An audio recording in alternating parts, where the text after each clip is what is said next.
Thank you very much for doing this with us. We really appreciate it. This is an oral history interview with Ken Thompson. It's March 15th, 2024. We're in Sea Ranch, California, and I'm David Brock. So Ken, you were born in 1943 in New Orleans? Yes. Yeah. Could you tell us a little bit about just your family background? My father was a military Navy pilot, and he was in flight training. This was right, in the beginning of the war, and he was in flight training to become, a fighter pilot. And we were stationed in New Orleans for just a little while. I mean, flight training kind of thing. And I was born. Then we moved on. So New Orleans is not exactly my hometown. Right. It was 2 months there. I was just asking you a little bit about your mom and her background. She was basically just a military housewife.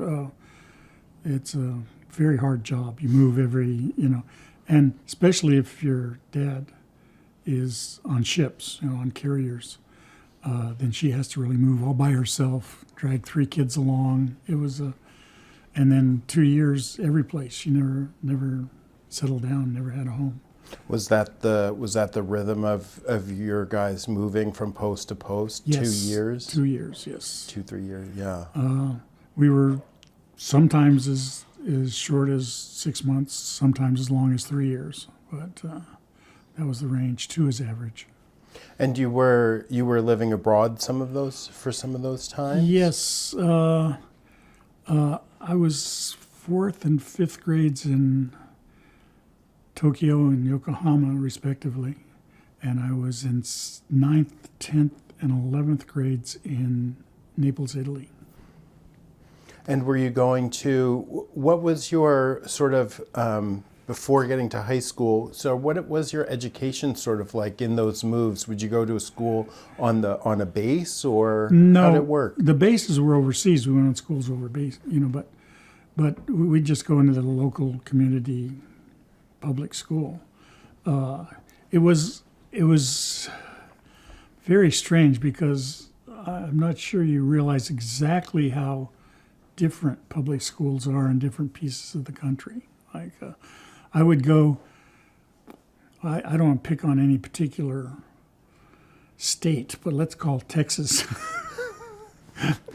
I moved from California to Texas for 2 years and learned nothing, absolutely nothing. The only new thing that I got was Texas history and Spanish. That was it. And then I moved to a very good school military school in Naples, Italy, where I was 2-3 years behind.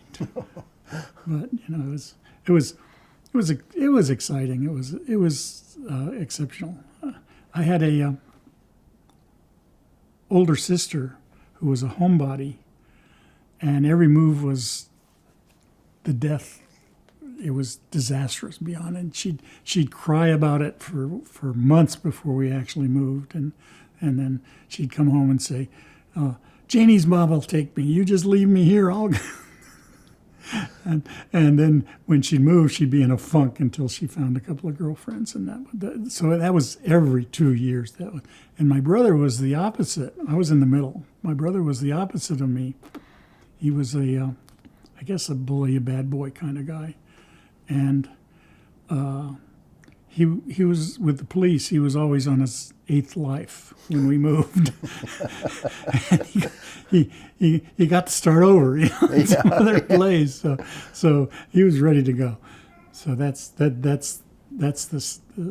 bringing up. How just about your siblings? How did their lives unfold? Just be interested to hear. My brother, being a brute and a bully, became a cop, and he went into the military. Okay. Was a paratrooper in Germany, and then was a surveyor for the city of San Diego, and then a cop for San Diego.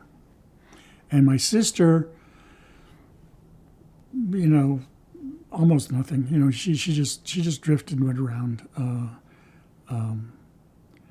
She was at home. She got married like 3 or 4 or 5 times, and back and forth. She just drifted. She had no profession or goal.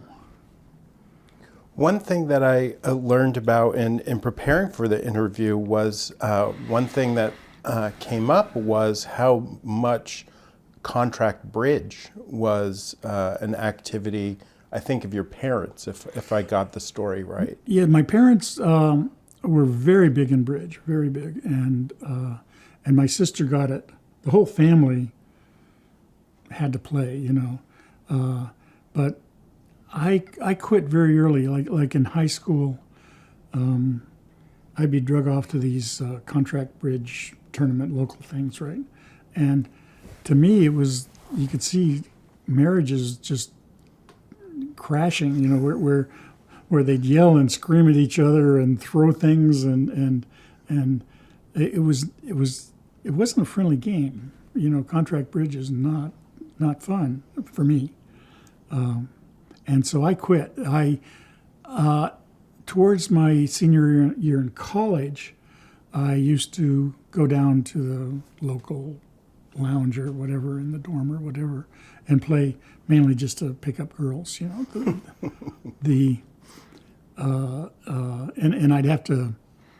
I'd just play stupid. I wouldn't remember the card. I'd purposely not remember cards and things like that. But it was social, and it was much more fun then. And what were, sometimes households will have like a big theme in them, like politics or religion or art or learning. Do you think there was a theme like that kind of in your household?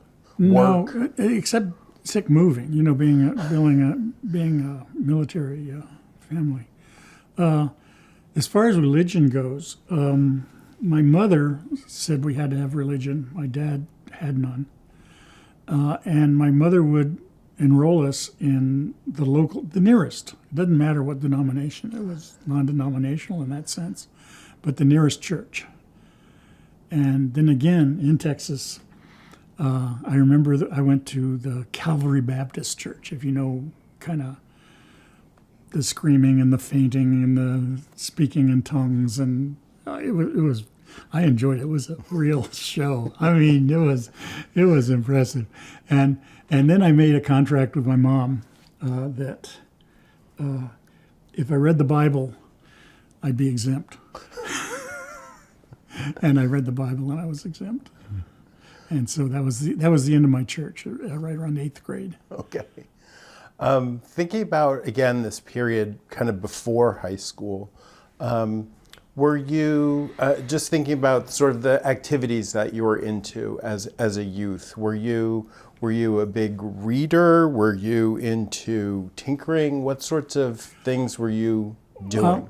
Well, again, I moved every 2 years, so I would build up a hobby, but then the hobby wouldn't move with me. It'd be too much or too big or too whatever.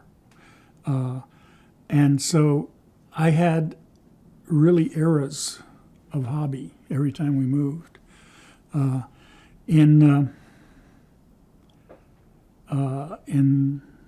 me think of the grades. In 7th grade, there was a vacant lot next door, and I built forts in there. Dug big holes and stole lumber, and they were massive, and they were all connected by telephones and were wired with lights and solenoids for the doors and things like that. So before that, in Japan, I started the electricity stuff and radios, built radios, repaired radios. That was 5th and 6th grade, kind of. Mm-hmm. Fourth, 5th, and 6th. did telephones. We were in a housing area, and the housing area had a barbed wire fence around it, and the fence was held up by wooden posts, wooden as opposed to steel. And I took the two top barbed wires and used them as a telephone line to my friend's house. And I had to jump. There was like two gates that were never used. Okay. I had to jump those because there were discontinuities. But we used to talk over this this telephone system. That's such a fancy word for what it was. And but it power lines ran maybe 10 feet above these wires, and so it was totally drowned out by 50 cycles instead of 60, and you had to yell and yell and yell, but we did it. We yelled. So that, and then when I went to when I went to Italy, I built a robot and was into more electronics and audio. I had a huge audio collection, records, tape recorders, phonographs, things like that. Then when I came back to the States, my senior year in high school, I was in San Diego. And I started building hot rod cars. Okay. And I built a 40 Ford hot rod with a 52 Oldsmobile in it, and never got over that.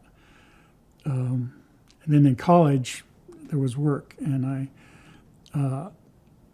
in the first 2 years of college it was double E. Yeah. Was strict, math, science, no variation at all. And then when I was a junior,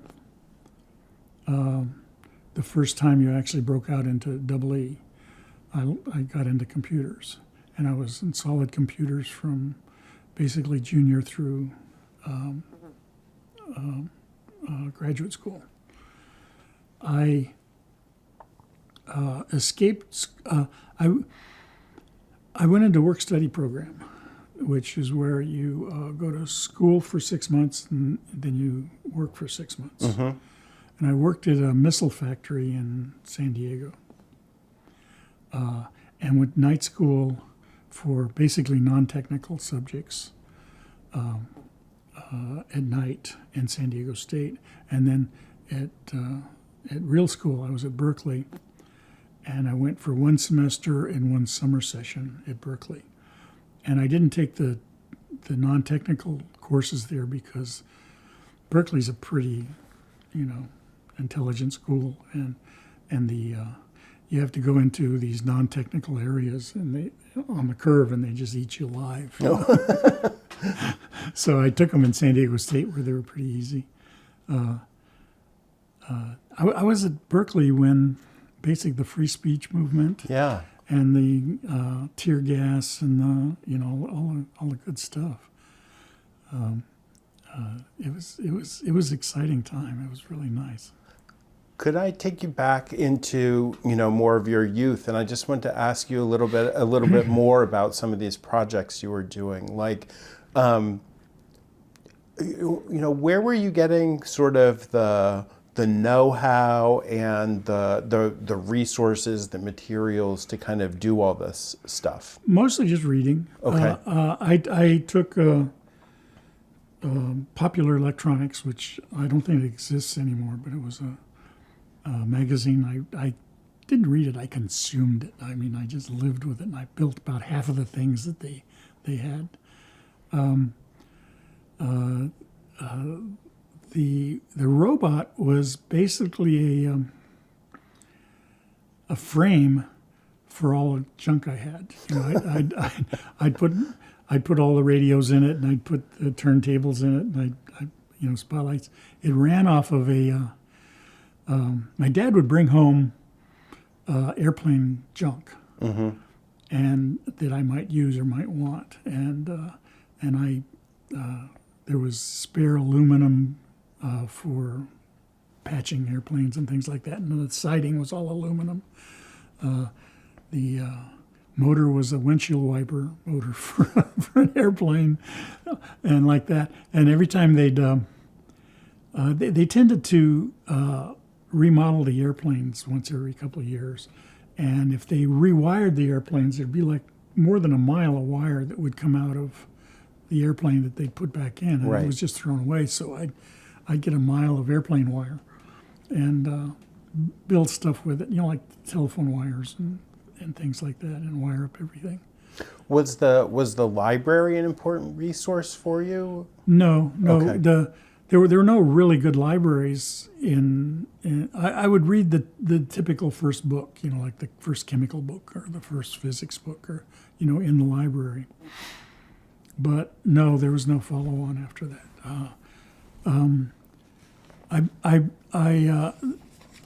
Do you know what the ARRL is? ARRL, American Radio Relay League. It's a ham radio. It's ham radio. Yeah. It's the ham radio thing, and they had a yearly paperback textbook. I don't know, not textbook, but book, which was called the Handbook, the American Radio Relay Handbook, and it was called the Bible. And I would take it and consume it from around 7th grade on, and that's probably where I got my double E background. I floated through double E in college because it was all second to me. Right. And that's where I if there was any continuing thing, it was the handbook, the Bible, or it was popular electronics. Okay. And I'm sorry, were you about to say? And could you talk? There were two things that I read about in other interviews with you or accounts about you, and one was about how it was, I think, in middle school that you first really got engaged with chess, which would become a lifelong interest of yours. I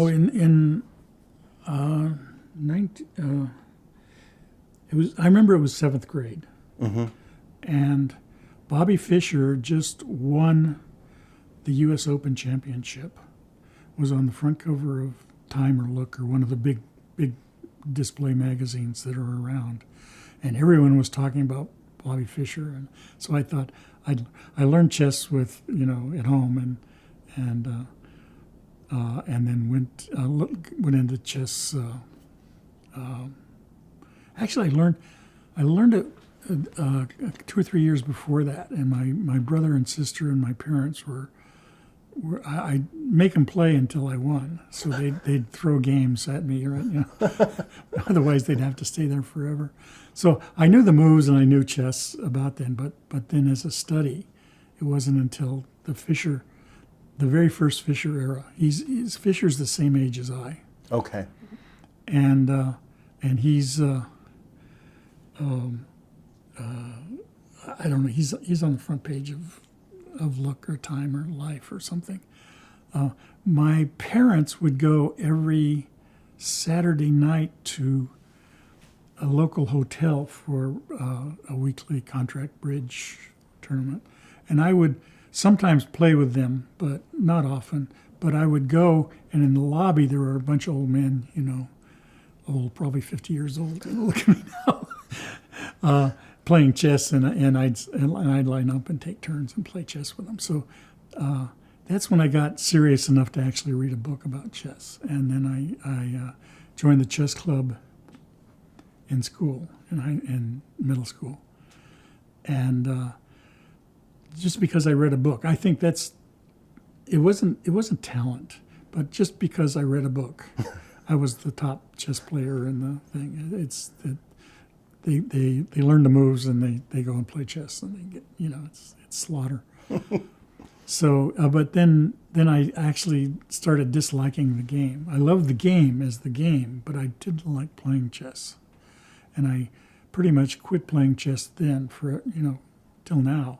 But I treat it as a spectator sport, and I watch the games. I track them. I know who everybody is, and I went into computer chess, and I was always friends with the top chess players. I mean, really the top, like the world champion and these kind of people. So anyway, that's my chess career. Well, I wanted to ask you a little bit about something that I read too, that I think it was around the same age that, that you kind of became really interested in binary arithmetic. Oh no, being real interested is not the right word. I got a little calculator where you'd stick a pencil in a set of holes, 10 holes, decimal, and you'd run it up to add, and if it carried, you'd hook over and run down to add one to the next. So you'd do this, and it was an little tiny adding machine in a metal case. And I got to thinking about why is it 10? And I learned quickly it's 10 because of this. Right? And why couldn't it be 5? So I did 5, and then I did 4, 3, and then 1, I did 1. So I was into binary arithmetic, and on one occasion, just one occasion, it wasn't a deal, I actually did homework in binary. Okay. And because it's a lot easier to, the times tables are a lot smaller. Well, when did computers come into your consciousness? Was that through popular electronics, or? To some extent. Yeah. The hint of computers was around. I built, through electronics, I built some analog computers. And an analog computer is nothing but an op-amp. An op-amp is an amplifier with an infinite gain. And with it, you can do wonderful things, just marvelous things. You can add, subtract, multiply, can't divide. But you can do functions, and you can do, with feedback, different kinds of feedback. And they are the heart of analog computers. And so I was into that probably in high school. Okay. And then I would build electronic things. I built there's a game called NIM that is, you put a pile of, you put any number of piles of matches, let's say, on the table. And your turn is you take some number of matches, any number, you can't skip, you got to take some, from any pile, throw them away, right? And then my turn is to do that. And then the winner is the one who's forced to take the last match. Okay. And that's,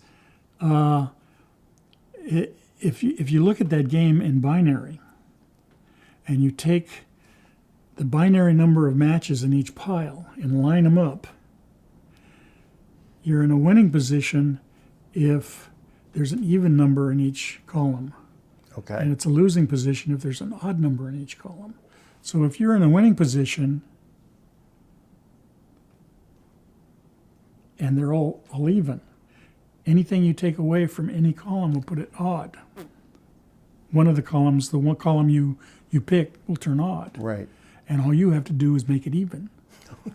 And then so you win. You just plain flat win. It's one of these wonderful games. And again, that's binary, and it's probably from the earlier playing around with binary. I built I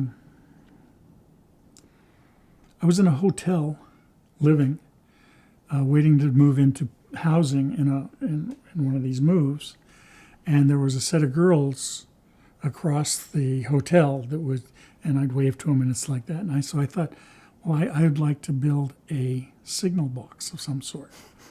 And so I designed and half built, I didn't have enough time, we moved, a array of light bulbs where you could, with just a very few switches, you could put a letter up on the light bulbs, right?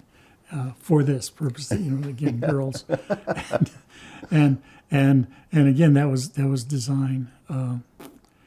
There was another game I did called, it's like Fox and Crow, but it's a little bit more complicated. It's called Jealous Husbands. And it's the same thing. There's a river, you know, and two sides. You got to get everybody across. And there's three couples, right? You got to get across. And the idea is that every husband is jealous of his wife if she's on the far side of the creek with the other men, no matter if their wives are there or not. Okay. And so I read about Quine McCluskey. It's Boolean algebra. Okay.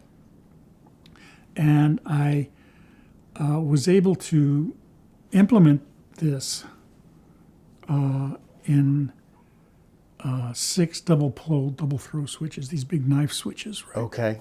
And so you line them up all at the bottom, and then it becomes a circuit if it's one of the husbands is jealous. So you just connect it to a buzzer. So you go like this, and again that was again getting into computers are based on Quine McCluskey, and the design of not software but the design of the real computers is based on that. So I got into that early, and then I was a ham radio guy for a while. Okay. I got my let's step back a second. I got my license taken away from me. I was working out of a NATO base next. Naples had a neighboring town, Bagnoli, and in Bagnoli there was a big NATO base, and on the NATO base there was a set of clubs and things like that. Mm-hmm. There was a ham radio club, and they had great equipment, just great equipment. So I'd go there and play ham radio at night, right, on their equipment, on their call sign, and without a license. And the guy finally says, you got to get a license. So I got a license. It was mail away. He took the test and proctored and then mailed it away, and then I got my license. And then maybe a year later, there was a neighboring ham radio guy who had just a dirty set that would just splatter all over the band, right? Did you know what I mean? Yeah, it would just interfere with everybody else. And we tried to run away from him because he just made it impossible to communicate. It was really dirty, really. And so we actually chased him down and talked to him and said, I lied. I said I'm an double NG, an electrical engineer, and I'll clean up your radio for you. Just show me, give me your radio in a month, and I'll fix it for you. Anything get you off the radio. and he got mad at me and said no.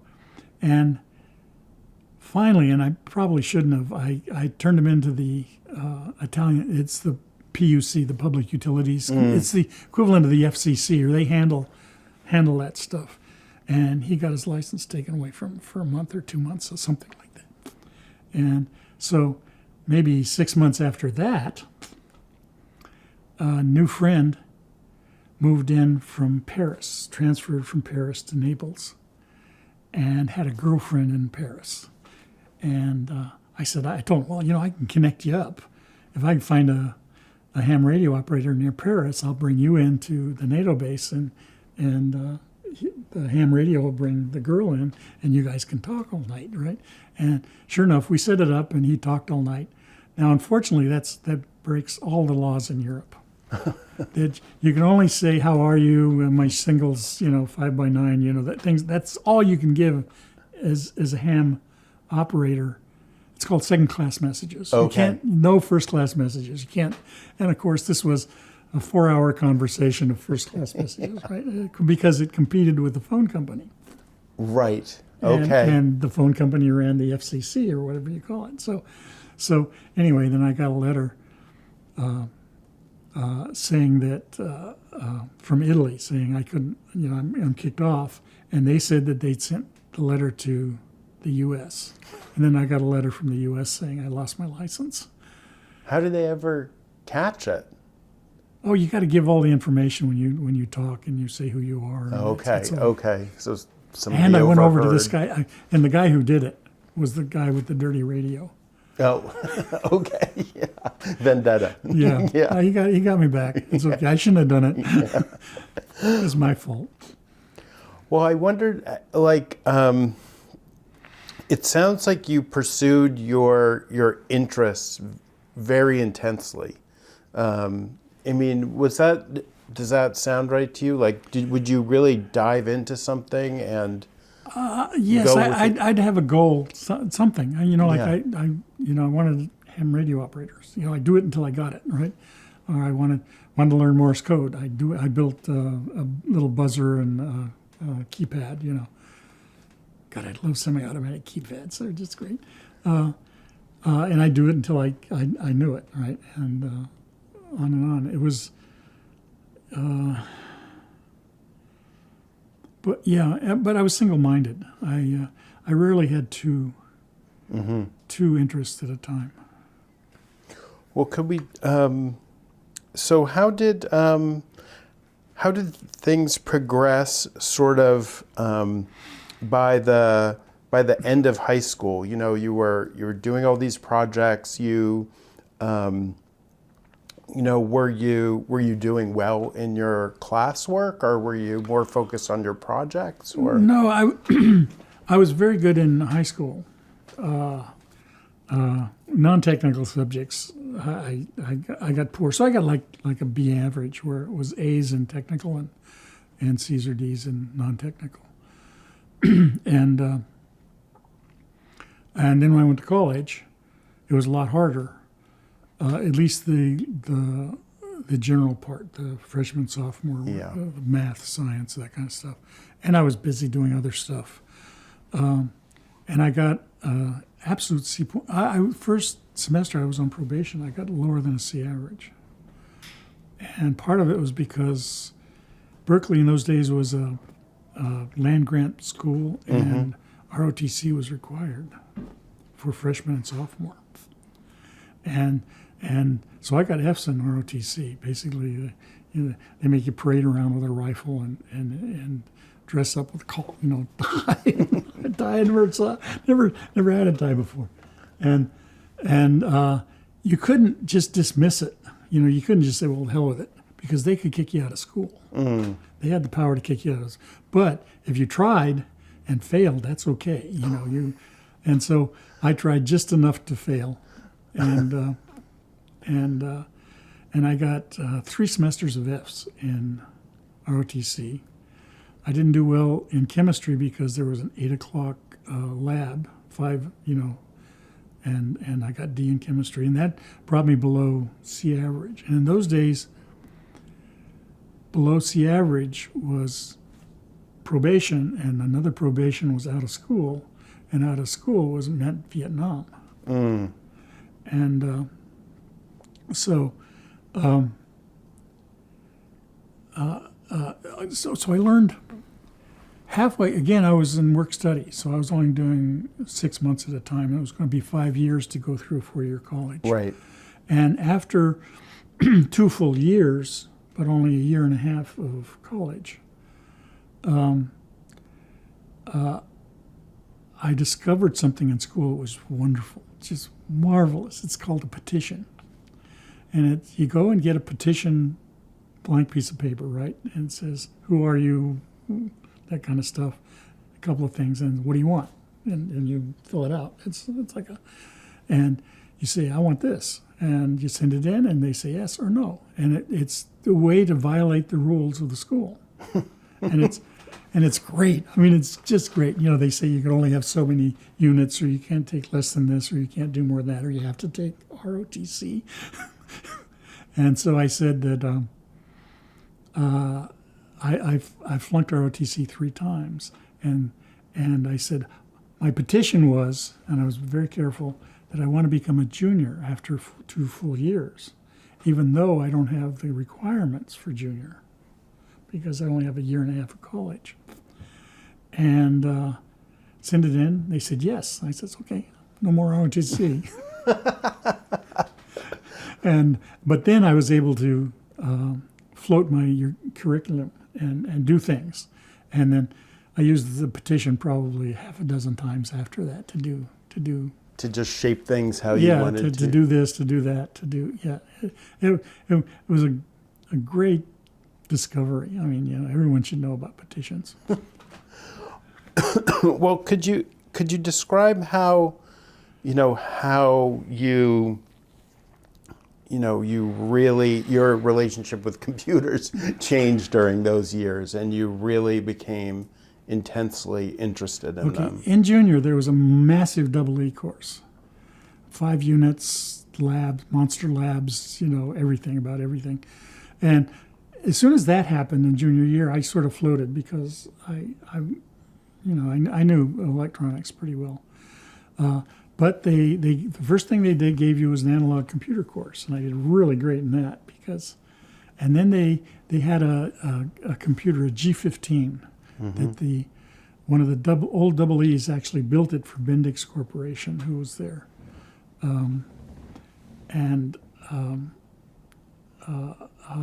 I went in, and I loved it, So I'd go back at night. I mean, it was unused except for class, right?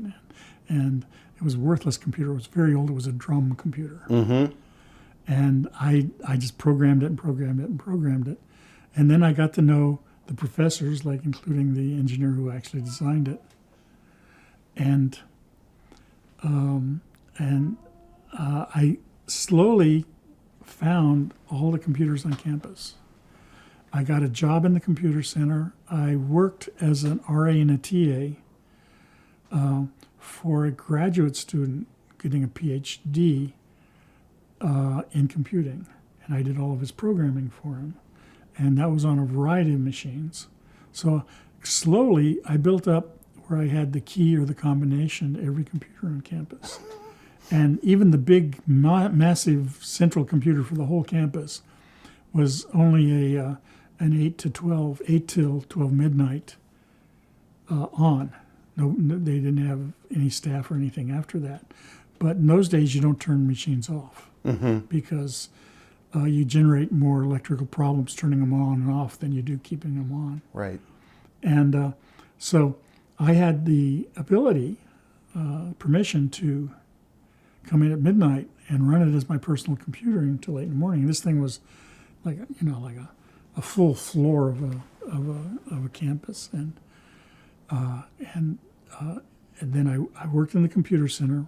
I did contract computing for the computer center for their apps, what you call apps now, not then.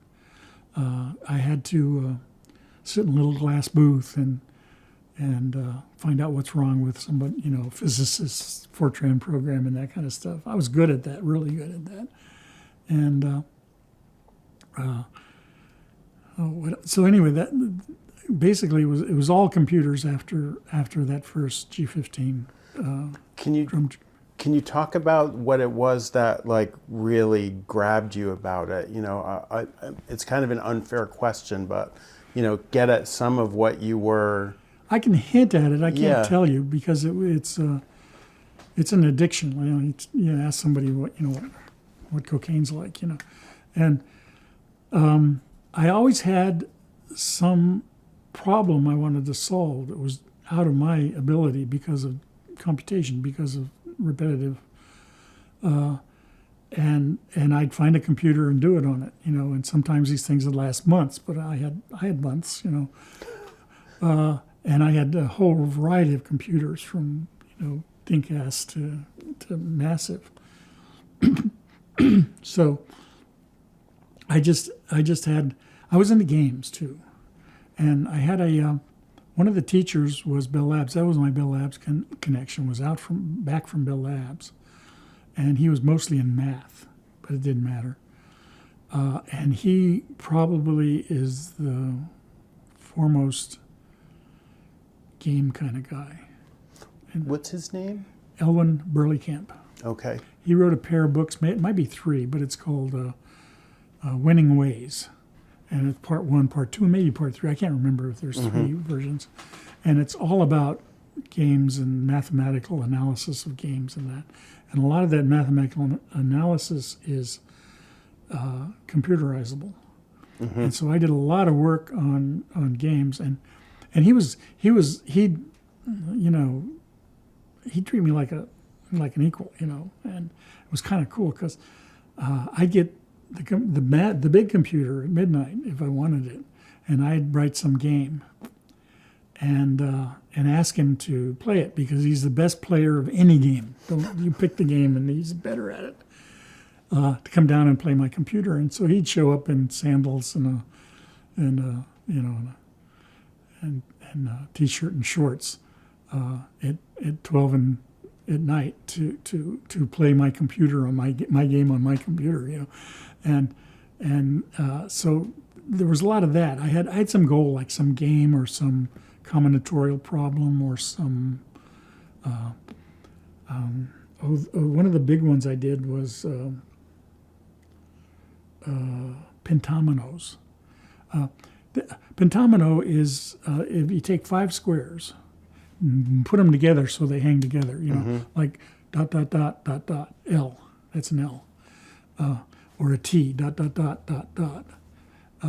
So there's, and there are, oh my God, I can't even,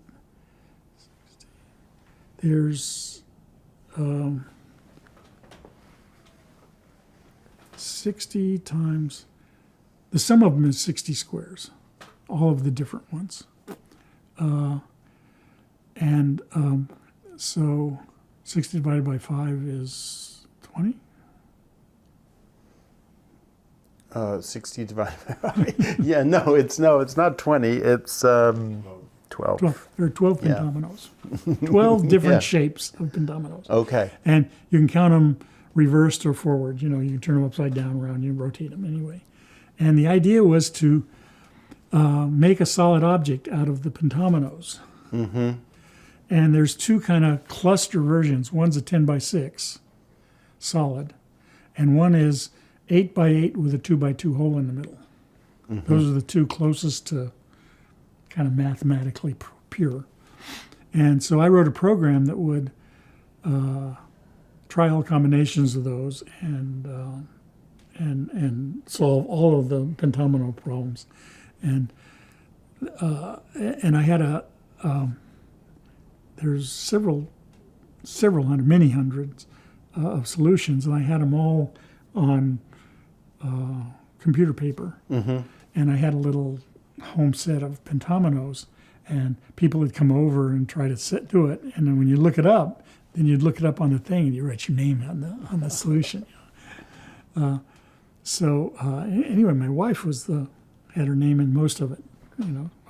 So that's the kind of thing. And it wasn't computers per se, other than they were fun to program, and they did what they were told. I mean, they were, anybody who came up to me in my role as finding people's bugs. Yeah. They would always blame the computer. The first shot was, this worked yesterday and now it doesn't work. And I said, well, what'd you change? Oh, I changed one thing, and you look at the one thing and it's right there. Yeah. So that they just worked. I mean, they there was no ambiguity. They worked. They did what they were supposed to do exactly. That was kind of I don't know, addictive. And then having them do that, the programming I loved, to do a job that was, and somehow an abstraction away from ands and ors and ones and zeros was also very fun. They must have, there must have been a lot of trust involved for them to let you, use the main computer of the computer center at night. Did they, Well, I at that time I was actually, I was in the computer center. Okay. Yeah, and there was some trust to do that. It's easy to kill these machines, but I certainly knew how to operate it, and I knew how to program it, and I knew how to lock and unlock the door. Well, let me just check out my question list real quick here. So while you were doing all that, so your undergraduate coursework, you were finishing around 1965, is that right? Somewhere in there? 65 was, yes. Okay. I graduated, with the class and commencement exercise, and the parents came up in '65. But I was one non-tech away from actual degree, and so in the middle of in the summer I took that degree. So in the middle of the summer I actually got the degree, but the signature says '65. June '65. Were at that time, I think that Project Genie was already Yes, going I was a on. year with Genie, and that's one of the computers I used a lot. Okay. And I knew Lampson and Littleiter. He was the professor involved with all this. I think it was it Pirtle who was the... Pirtle was fine, but he was less so than the... Oh, well, Licklider funded it. Yeah. Yeah. Right. Pirtle and Lampson and who's the guy with... Peter Deutsch? Deutsch, yes. I knew all of them. Deutsch was an amazing programmer, and I stole a ton of stuff later on from him. The ED syntax format, a lot of stuff. I stole it from Deutsch. Deutsch was good. Could you talk about that? Were they their own kind of little scene in Berkeley computing, the Project Genie, or were they kind of integrated you make it sound with like the computer Berkeley people? computing was a big deal. They were Berkeley computing, all 5 of them. Okay, yeah. And I was just going around having fun, and I was probably their only user outside of themselves. Okay. Their only external user, and I'd come in and complain about something, and it'd be fixed instantly because I had 5 to 1. Oh yeah. But I do it for my own kind of stuff. I wasn't doing it for I read all the code and I knew how everything worked there, but I don't think I did any programming on Genie per se. I think I just used it as a user. Okay. And it's just one of the dozen computers that I knew how to use. Well, one of the things I was interested to ask you about was, I think it was Peter Deutsch who really was, as Butler-Lampson tells it, Peter Deutsch wrote the QED editor, and then Butler-Lampson helped write it up, and that's why, their names are both on the paper. But I mean, could you talk about how, you became influenced by that editor and for creating your own? Well, I wasn't interested in editors. For the PDP-7, which was a really clumsy little machine, it was monstrously small. I needed an editor. And so I just stole the basic syntax of Deutsch's QED. But before that, I made 2 big improvements on it. One was, instead of searches, I did regular expressions. Mm-hmm. And then I added the global command, which says, for every regular expression, execute this normal command. Ah. And that's where the word grep came from. Global, regular expression, print. Well, which is exactly the syntax of the ED editor. I wanted to ask you about that work, of kind of bringing in regular expressions. I had a visiting professor for 1 year, Brzezowski, I think that's his name, and he was into finite state machines. He lived, breathed, he was. If he's still alive, I apologize, but it was a horrible class. But because it was too deep in one too narrow subject, right? But part of it was regular expressions, which are finite state machines. Which were regular algebra. Regular means something, and it's basically you can do anything with in computing and circuitry and anything like that if you don't count. It can't count, right? Like you can't have balanced parentheses. You can't recognize balanced parentheses because you got to know how many out to match the one in. Do you understand?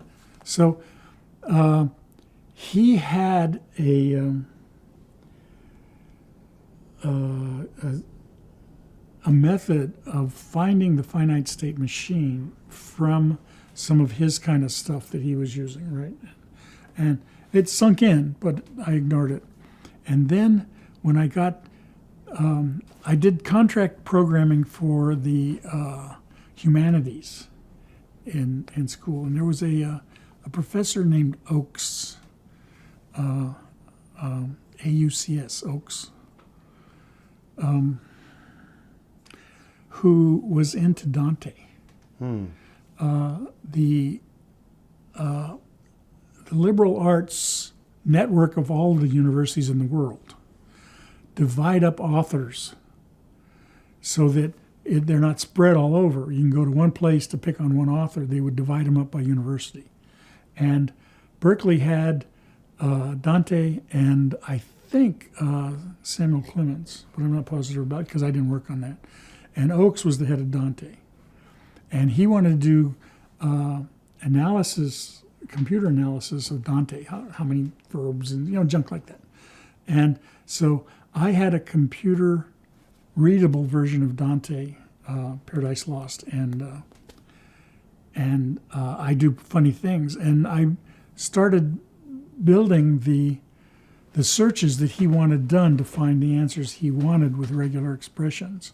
And so I adapted clean enclosure, which is another form of writing irregular expressions, which is the form that you probably know as regular expression.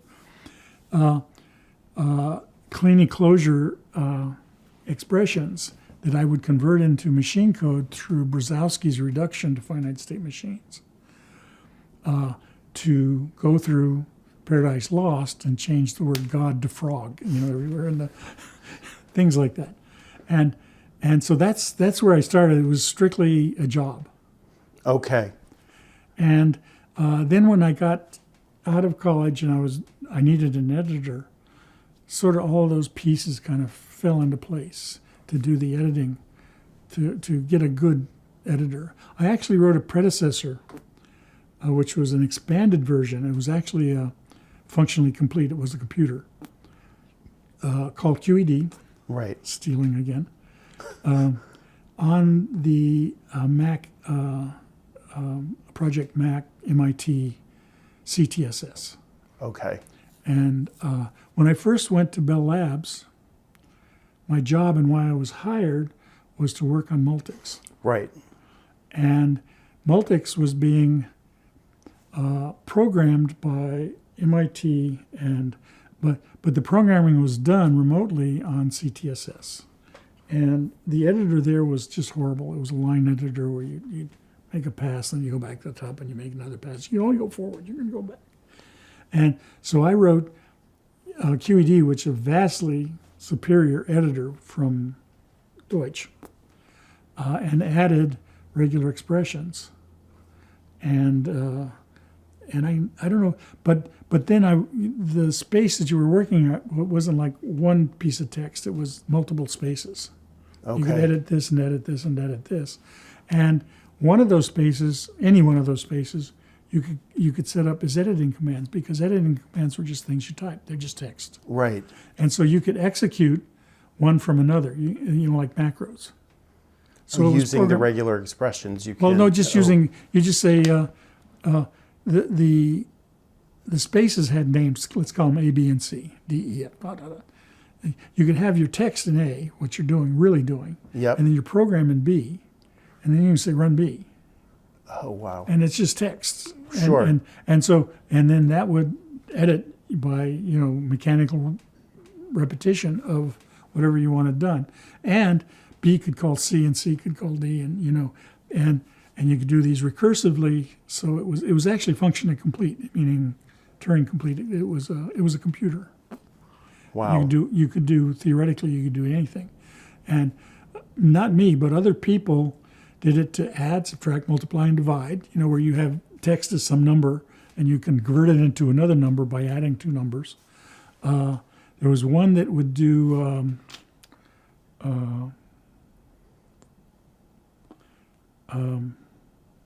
God, what was it? Was the big mathematical thing before Rubik's. It was I forget. It was some game. To solve some puzzle using Some QED. puzzle, yes, using Wow. QED, and of course tic tac toe and all the kind of normal stuff. So was this? I mean, for And people and it sort of took over CTSS. that editor. That editor took over the CTSS, and it became the heart of the Multics editor. Okay. For people who aren't well, for me and for other people who aren't, super familiar with regular expressions, it's almost like, is it wrong to think of it as sort of like a form of almost like an equation that describes patterns in text? Or If you read about it, they say what it is an expression that would generate massive numbers of, all the things that it would represent. It would represent, like if you say A, it would represent A, that's all. If you say A star, meaning any number of A's, it will represent nothing, A. And you build these expressions up, A or B would give you an A or a B. Okay. A star B would give you an A, would give you a B, an AB, an AAB, AAAB. You see, on Yes. and on like that. So it would generate, is the notion in the literature of what these finite state machines would do. But there's no difference between generating and recognizing. And so that if you have just a massive amount of stuff, some of it which could be generated and some couldn't, it would go through and select just the stuff that could be generated. And it was a fairly concise, easy statement of an expression you wanted to see. It begins with an A and ends with a Z. Like one of Kernighan's famous things is we had a dictionary, right? Mm-hmm. And he was asked to give all the words that could be printed on a calculator upside down. Okay. Do you know what I mean? Yeah, I do. Where 6 is, Yeah. And so what you do is you just you take all the letters, and if you want 5-letter words, you'd say an A or a B or a 9 or a 8 or a C or followed by another one 5 times. Just run that through, and in a fraction of a second, the dictionary, it would give you all the words that could be dirty words in on the calculator upside down, like goof or something. Right. So it would do that. That's what it is. But this was a new use of regular expressions. Yes, they were hidden away. They were around for quite a while. I really don't know the history of them. Their embodiment as finite state machines was definitely the hardware world but their embodiment of regular expressions, the earliest I know is clean enclosure kind of stuff. Mm-hmm. But it's certainly the first introduction into computing for Right. searches. And well, I don't want to jump ahead, but maybe I will jump ahead just to keep with regular expressions. Once you did that work on Multics with QED, it also, I think that was your first patent. Yes. It was a funny patent because the patent office now they weren't equipped to handle software patents. I mean, they just weren't equipped at all, and so they took the attitude that software patents couldn't be patented. They weren't legit, and mathematically, mentally, there's no difference between a hardware patent and a software patent. Right. Basically, you could build hardware to do this. Right. And so, in fact, the regular expression search algorithm was written up as a patent as a hardware device to search regular expressions. And then one of the claims, which is what you really say about it, is that it can be done in different forms, like computers, right? Down at the bottom of the computer, and it was granted. And I think, but I'm not positive, it certainly is one of the first, but I think it was the first software patent because it was hidden in a hardware patent. Was that something that you were pushing the labs to patent, or did somebody No. realize this? You don't understand the labs I at guess all. not. Sorry, I thought I did. The labs' one and only and major product is patents. Right. They run on patents. Right. And they live in the Bell system with the telephone companies and all of that stuff off their ability to write unencumbered code, by patents, right? So they had the largest corpus of patents, I think, in the world, certainly in the United States.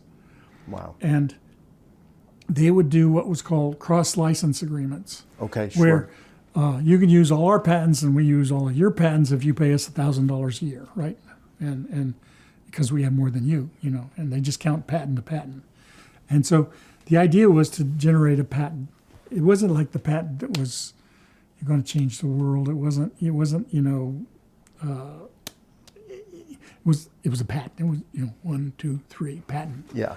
And so all of they did recognize some patents were kind of special, like transistor, little tiny guys, but mostly they every MTS, that's the title everybody got hired at, and pretty much every MTS had a visit at least once a year, maybe twice, depending on how active they were. What have you done lately? Can we patent it? Okay. And they had a whole patent department, and you say, yeah, that.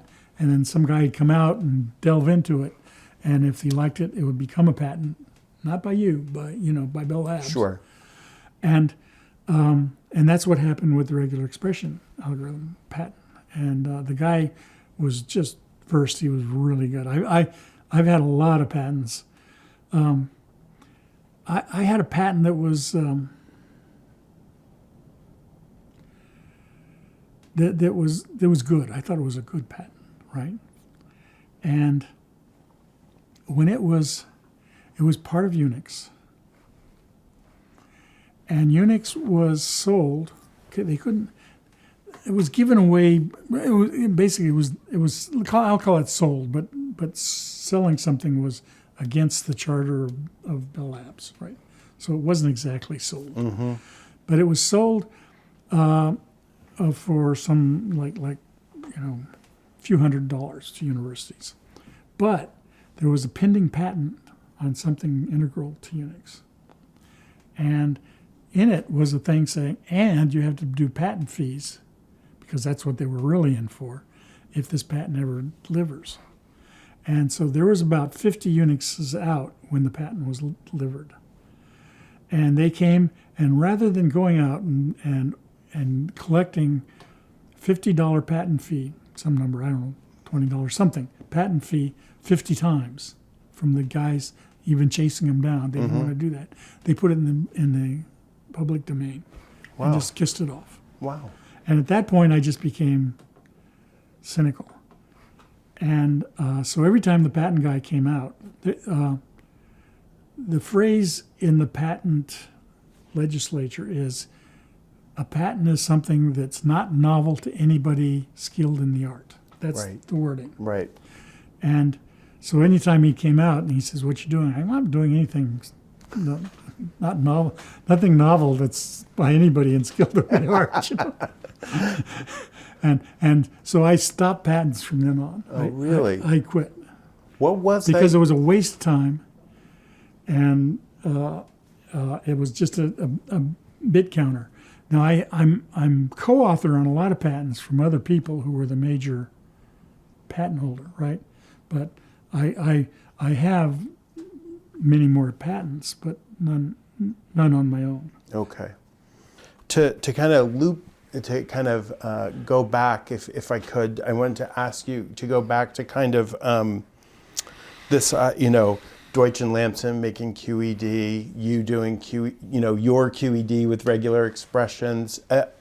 It has struck me how many highly prominent people in computing have worked on editors and made editors? It's like the editor, computer 101. Rob Pike did a QED like editor, but it was very good. The Emacs guys and it's true. I was just wondering if I can't. I'm It's curious personal. why. It's personal. Everybody I know who did it use it, right? I mean, they type it and you do it. There's a personality involved, like if you're verbose and know how to type, you have long words and things like that. You know what I mean? And so usually what you can go around and find the parts that you like, personal again, you like from different editors, from different things, from different ideas, and you put them together and that's your editor. And you do that because you want it. It's your tool. Okay. And it's because you use it. It's not because editors are fun to start with. It's because you're building something that you would use personally day by day. I get it. Right, and you have the skills and capacity to make it. Yeah. So why wouldn't you make the perfect editor for you? Yes. Okay. Thank you. Well, I wanted to talk about that visiting professor of from Bell Labs who came to Berkeley. Early camp. Who, he seemed to have been really helpful to you in sort of, your graduate school time and then in the recruitment to Bell Labs. Could you talk about that? The first thing that he did he'd show up at midnight in the computer center, right? And he'd talk about anything, anybody. He was just open. He had office hours, but just because he was supposed to write something on the card outside his room, but mostly he was just, ready to talk to anybody for anything. And games, I was into games and he was into games. I got a game story, but I'll tell the game story. I wrote a game called, not sure it had a name at those days, but it's become crosses and hatches. Basically, there's a computer screen of an array of dots. Mm-hmm. And one side wants to connect the left edge with the right edge, and the other guy wants to connect north to south, right? And so you take a turn, you connect one notch, right? And he was unbeatable. I'd come back with 10 versions of this thing, and he was just totally unbeatable. When in fact, so I cheated once, and basically it was 20 by 20 to start with. I made it 19 by 20. and it's on these horrible, 80-year-old screens now, that are round, that are CRT screens that are, and so they're all bent out of shape, the lines go like this. Right. Anyway, so it's really hard to catch a subtle thing like that. And I started beating him, and it just warmed my heart. So anyway, did he ever catch it? I told him. I don't know whether he caught it or not, but in the end, he knew. But he really must have. I mean, he really must have been impressed by you to, I heard that he was the person who just basically signed you up for graduate school, and he did. I wasn't interested in graduate school, and he just signed me up. He had an early class, and I would very often sleep in it, and he'd throw racers at me, and the very first test, which was some programming and some computer design and stuff, basically everything I really knew, I got an absolute 100 on it, and he says, I don't give 100, and he knocked it off for penmanship or spelling or something, and gave me a 99. So anyway, and we talk a lot about lots of things. And then I went back to Berkeley to teach for a year. And he was the head of the department and brought me back. Okay. And we'd make jokes because the professors in these departments are characters. They're just special. Every one of them is special in a very special way. And we'd make bets before these meetings, that so and so will complain about that. Or this one will say no, and this one will say yes, and then one of us would win in the middle of this meeting and flip the other one a quarter across the room. So anyway, he was a very good friend, and then he came back to Bell Labs. Okay. I can't remember whether it was a year before me or no, it had to be. He came back the same time I did, and then only stayed a few years, and then went back to Berkeley and became a joint professor of math and computer science, and ran the math center up on the hill. Okay. And he was also the person who was responsible in connecting you with the Bell Labs recruiter who had of Berkeley as their territory, if you will. Yes, okay. And the recruiter just chased me down like a dog. And you were, again, not particularly interested in... I wasn't interested, no. In fact, I was actually negative because the idea of working for a phone company, Jesus, who'd want to do that? Climbing telephone poles and, and I didn't quite realize that BTL was the patent center, the research center of the phone company. Mm. And it wasn't until I actually recruited. That's how little I knew about it or what and I started recognizing all the names and all the papers at the place, like the inventor of the FFT and, little things like that, And during that recruitment process, did they know which group they wanted you to join, or was that part of the discussion? The way the recruiting works is that the recruiter sends back, this is so-and-so X, and that's distributed to everybody who has openings. And they all bid and say, yeah, we'd like to see him. And so I got like 5 or 6 openings, and then when I go, then there's a second decision. I have to pick them, and they have to pick me because then there's the actual person-to-person interview there, and if they don't like me for their job application, then they say no, and I don't get an offer from them. And then if they get multiple offers, then I will get those offers and select or reject them. So that's the way it works. And so I got like 6 interview offers, and most of them, you got to picture the time of the industry, the ecological time. We're 66 now. 66, yes. There are a lot of hardware people, and they were building things in hardware, and suddenly computers come along, and they don't know anything about computers, and they want some computer application to design a piece of hardware or to find out how many coils it was a computer assistance to hardware. Yep.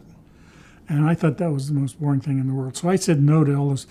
Some of those places were great and interesting. Like there was the ABM project. ABM is the anti-ballistic missiles. The Nike Zeus stuff and all of that. Yes. Amazing. And they were working on that and doing the computing for it. And it was kind of funny because my work study, I worked in a missile plant in San Diego where they built the Atlas. And they take the Atlas up to Vandenberg Air Force Base and shoot it at Kwajalein. And at Kwajalein, there was Bell Labs trying to shoot it down. Okay? And then they drag all of the data from the attempt to the labs and analyze it there. And one of the places I went was where they get the data and try to do the software and the merging and the firing of this bug-eye radar. The heart of it was a bug-eye radar, a phased array radar. And And what they had was a tape drive, if I can call it that. There was approximately, a reel was around 7 feet in diameter. Oh my gosh. Not diameter, in diameter. And it was about this wide and would travel at 60 miles an hour through the heads.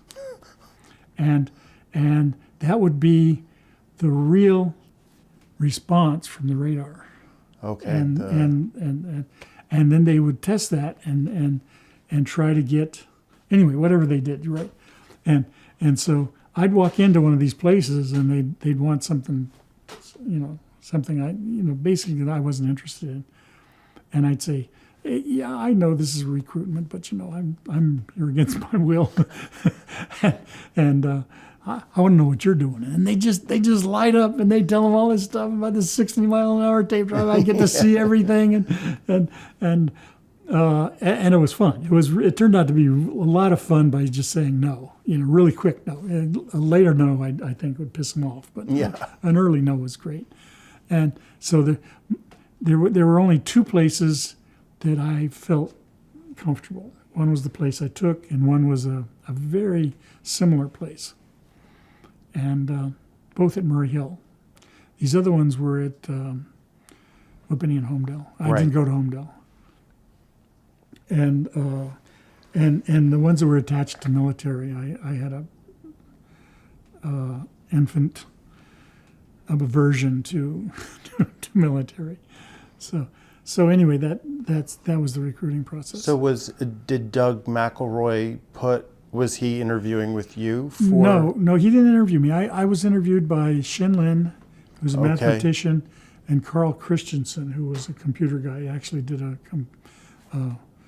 he dealt with computers like I did. There were only two people that I interviewed at each of these places. McElroy was in the math department, which hadn't quite merged with computer yet. Okay. And so, I mean, things changed from the time I interviewed and said yes and the time I went. I interviewed in fall or late summer of my graduate year. Yep. And then I went in June of my graduate year. I guess another way of putting the question is, did you know that you were going to come and be working on Multics? I'll be honest, I can't remember. Mm-hmm. I don't think so. I don't think Multics was really built out when I did it. But Okay. I knew before I went that that's what I was going to be doing. Operating systems? Operating systems, Multics, yes. Okay. And could you just talk a little bit about the aspects of Multics that you liked, the aspects of it that you didn't like, as a project? Oh, as a project. Or as a goal? It was horrible as a project. It was split among three groups that fought each other. Not fisticuffs, but there was lots of political push and pull between the three groups. It was mainly controlled by MIT, which was coming off of a brilliant success with CTSS. It was probably, for its date, it was by far the best time-sharing system in the world. And they said, well, now we're going to do one better. And that's the death of now we can do anything we want. We got the money before we start, and it doesn't have to be simple. It doesn't have to work. We can over design it. We can do anything, and that's Multics. It involved 3 or 4 brand new concepts, each of which somehow interacted with others to make it hugely complicated, very, very hard. And it was so hard that a normal computer, a normal, like the Genie 940 computer couldn't do. And they had the third component, Bell Labs MIT, and the computer manufacturer had to be part of it, and they built the computer for it. And it was big and slow and ugly and very expensive because you had to buy a computer with it, a special computer with it. And it was just destined to be dead before it started. It was a birth as a, I don't know, a platypus. I understood that it had like a whole shelf of paper for as like the user manual or something. Yeah, it was the user manual, the MSPM, the Multics System Programming Manual. Yes. And it was 8 feet wide, on a shelf. And it was, I don't know, it was so over-designed, it was beyond belief. And Bell Labs was into it. The word they used was a computer utility. Like you plug into the wall, and it's like electrical utility. This is a computer utility. Whenever you wanted, you do it, and if you wanted more, you got more, and everybody could get full machine or on and on. So it was oversold and too complicated to be built. Overtime, way over the budget, way over everything, and I lost interest in it almost always. I was tasked to do things for it, on it. I did. They were good. They fit the cog. They had a design cog, and I fit it perfectly. But I had no interest in it and never used it. It was horrible to use, and pretty soon Bell Labs figured it out. And so you were on that for maybe 2-3 years or something, or it could be, but the truth was I was on it for 6 months while I read the 8 feet of manual, and after that I did what I was told, but mostly I did what I wanted to do. Right. I wondered if you had worked at all with Dennis Ritchie on Multics. Were you collaborating with him? Were you collaborating with anybody else? In those days, Dennis was not as much as I into Multics. He was working with Andy Hall and Altran. Okay. It's a Fortran-like language where instead of playing with numbers, you were playing with formula, with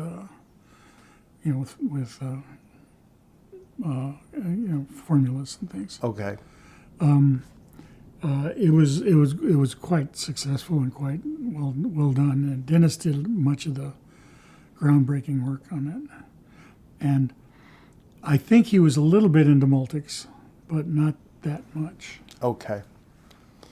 Well, I wondered if you could briefly share, I guess, what seemed like what you described as a really great way to get to know people at Bell Labs, which was keeping a baby alligator in your office. Basically, some friends of mine, unknown to me, sent me an alligator from Florida, and it showed up in the mail, in a box, little tube, and said, alligator, and I assumed that's just what they wrote to make you open it. And I opened it, and it was an alligator. And I worked much more than I was at home.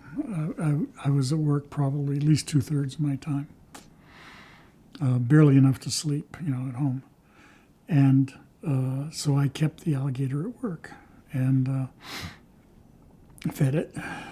Loved it, even though it was nothing but they're not the best, sweetest of pets. I don't know if you know this or not. I can imagine. They have no loyalty at all, and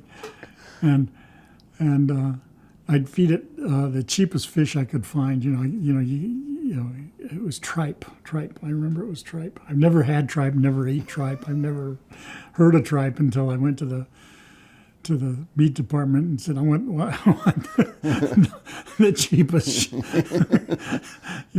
and they gave it to me. I guess it's bait or something. I don't know what it is, but anyway, my alligator loved it, and I bought 50 pounds of it. I bought a lot of it for like 50 cents, and would feed it to him, throw it in his dish, and he'd snap it up, and then he lasted most of the summer. I got him right after I got to Bell Labs. I mean, like days after I got to Bell Labs, and he lived, thrived. I mean, he just loved it. He had his little pool, and people were feeding him all the time. And it's great. So he got out, and I looked for him, and I looked for him, and I looked for him. Couldn't find him. I spent probably a week, large fraction of a week, searching for him. Looking for, and towards the end of the week, I was basically searching for his dead carcass because they can't live without water very long. And then I gave up, and shortly after I gave up, he showed up in a secretary's office, and had the secretaries just completely scared. I mean, they were screaming. I mean, really screaming. And one of them was quite literally on the desk, on top of the desk, yelling. And I came in, and from the commotion, I kind of knew what it was. I had a hint, and grabbed it and ran back and threw it in the water. The water was still there, and then everybody, slowly but surely, everybody at Bell Labs heard about it, and came through my office, and it was fun. They all came in. They all got bit. Anything that came over the edge of the thing was called tripe. And it was getting close to dangerous. Yeah. If it had lived another few months, it would have been dangerous. But it was about that long. And then so I got to meet everybody, and I knew departments and what departments did, and I could get math help, I could get electronics help, I could get chemistry help, I could get materials help, and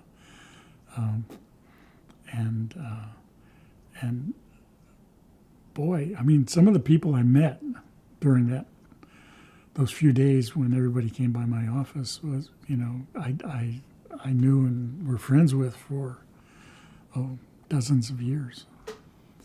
Well, I want to ask you about, it seems like humor is something that's very kind of important to you, or something that you value. Is that right? I don't know. I think it's too much. So I'm a practical jokester of some sort, and some of the things I've done, I look back on and say, I shouldn't have done that. That was wrong, and so I try to back off. But yeah, I like to have fun. Things are fun. I don't mind being the butt of jokes, but also I don't mind making other people the butt of jokes. So I figure it's even. Well, I wanted to talk about the moment when Bell Labs kind of quit Multics, and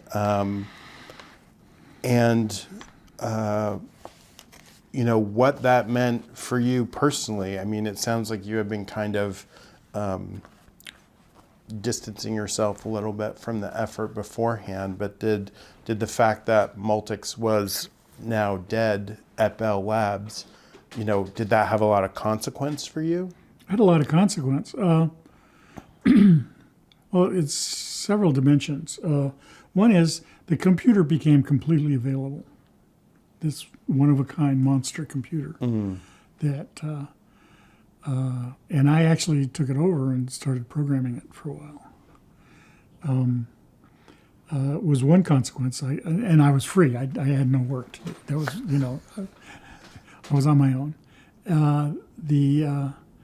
Another thing was that I wanted to do an operating systems to fit me, personal, and not to build an operating system for other people, but to build it for me, like the editor discussion we had. I wanted my operating system, and none of the operating systems I knew. And in those days, operating systems came with a computer, and everyone was different. Right. And everyone was, by and large, horrible. They I don't know. They couldn't let you do your work, and now suddenly I can now work on the operating system, but Bell Labs, I actually got reprimands saying don't work on operating systems. Bell Labs is out of operating systems. This was a bad experience. We spent a ton of money on it, and we got nothing out of it. It's no good. Operating systems are a bad subject. And I don't know. So I started working on the Multics computer. It's called a GE645. Right. Their main computer was a GE635, and this was modified to be the Multics computer. And it was just idle. It was just sitting there. It was ours, And so I took advantage. But it was on its way out. They were told them to get rid of it, but it took 6 months to get it out of the door. So I was working on it, and I actually had it. It was hugely complicated. The interconnections. It had separate computers to do everything. Separate drum computer. Oh, the peripherals on it were great. Oh my God, the peripherals! It had a set of disks that were faster than anything I could even imagine. It had a thing called a CRAM, C-R-A-M. Yeah, And what it was a thing about the size of a pool table, and it had film. It was rectangular, about this big, and it had notches on the side, and the notches were binary address. Okay. They were they were either notched or not notched down about 10 slots, and these film were lined up in the middle of the pool table and just stacked one on another, and the notches were on the bottom. And there was a set of aluminum rods underneath and come up on the notches with a code. See? And if all the notches matched, one card stuck up. So it would select one card out of all the cards. And then there was a racetrack. There were two drum heads, one at each end of the pool table. And it would pull it out one way or the other. And there was a circular track of generator hoses. And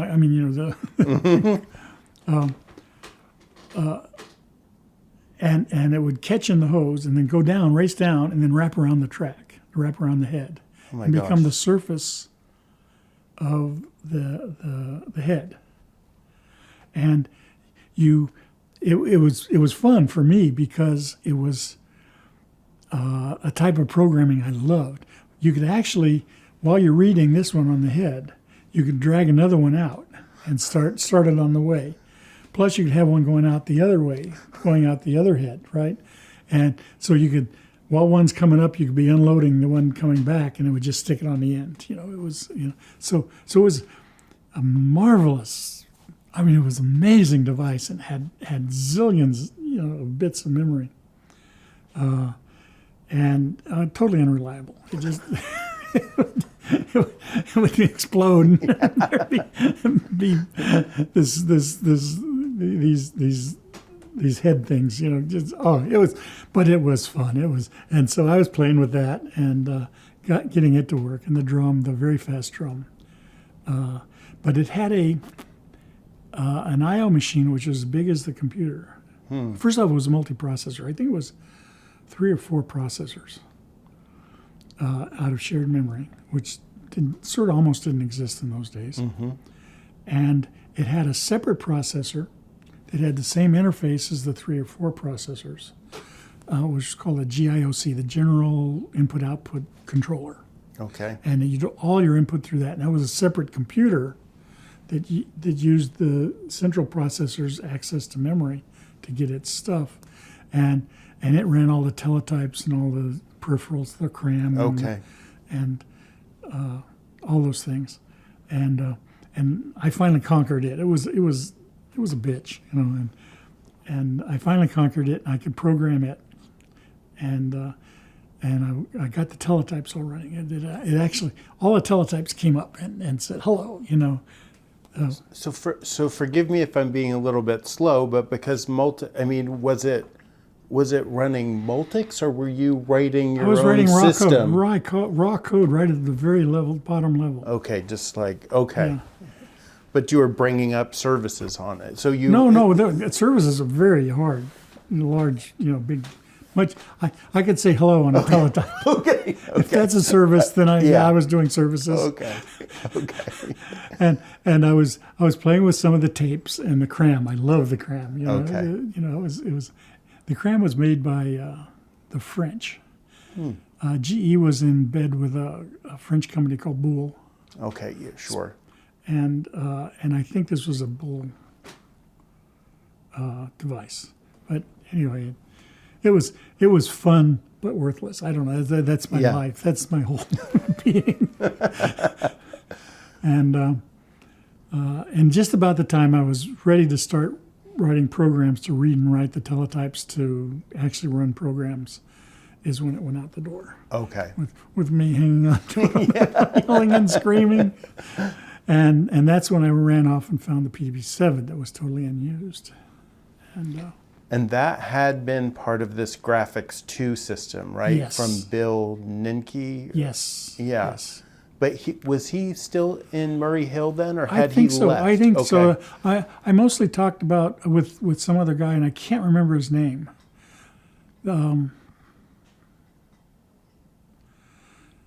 I can't remember. The guy I talked to mostly, who had done all the programming for it, Okay. is the one I talked to, and he's the one that had the old manuals lying around that I could Xerox his manuals and use them. I'd never seen a PDB-7 before. And so this is quite a step down in terms of capabilities of a machine monstrous. Different class entirely, right? Oh, it's about 3 classes. Okay. Oh, you have no idea. I have no idea. Yeah. One would fill this house. Yeah. And one would be one corner of that room. Okay. Yeah. And so, one question I had is why, you were looking for a machine that you could have total control over, right? Because you wanted to... Well, my first, you make it sound like I planned things. I don't. Okay. And my initial goal, what I was really interested in, was the kind of algorithm that you need for the cram. That and it had a really high-speed drum, and I wanted to write drum-seeking algorithms. I wanted to get throughput on drums, because drums, in the computer center sense and in Multics sense, and everybody I ever knew couldn't deal with drums well.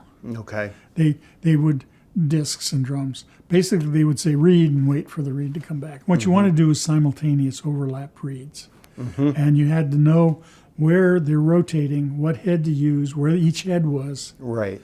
And it's like the cram. You got to know what's on each head and what's coming down the pike. And, Right. It's the kind of programming I just thrived over. It's the kind of programming you do for DSPs, where you ask to load something and it'll come up in 4 cycles, but you got those 4 cycles to make room for it, and things like that. Yeah. So that was my goal, is to write a very good disk scheduling algorithm. And that's what I did on the PDB-7. That was the first goal, first thing. Sort of continue work on that particular Yes. effort. Yeah. Yeah, because I thought it was interesting and useful, you know.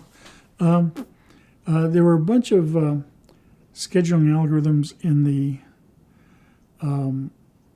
literature, but in my opinion, they all had flaws, really serious flaws. Like if you really tried very hard to minimize, you know, the things.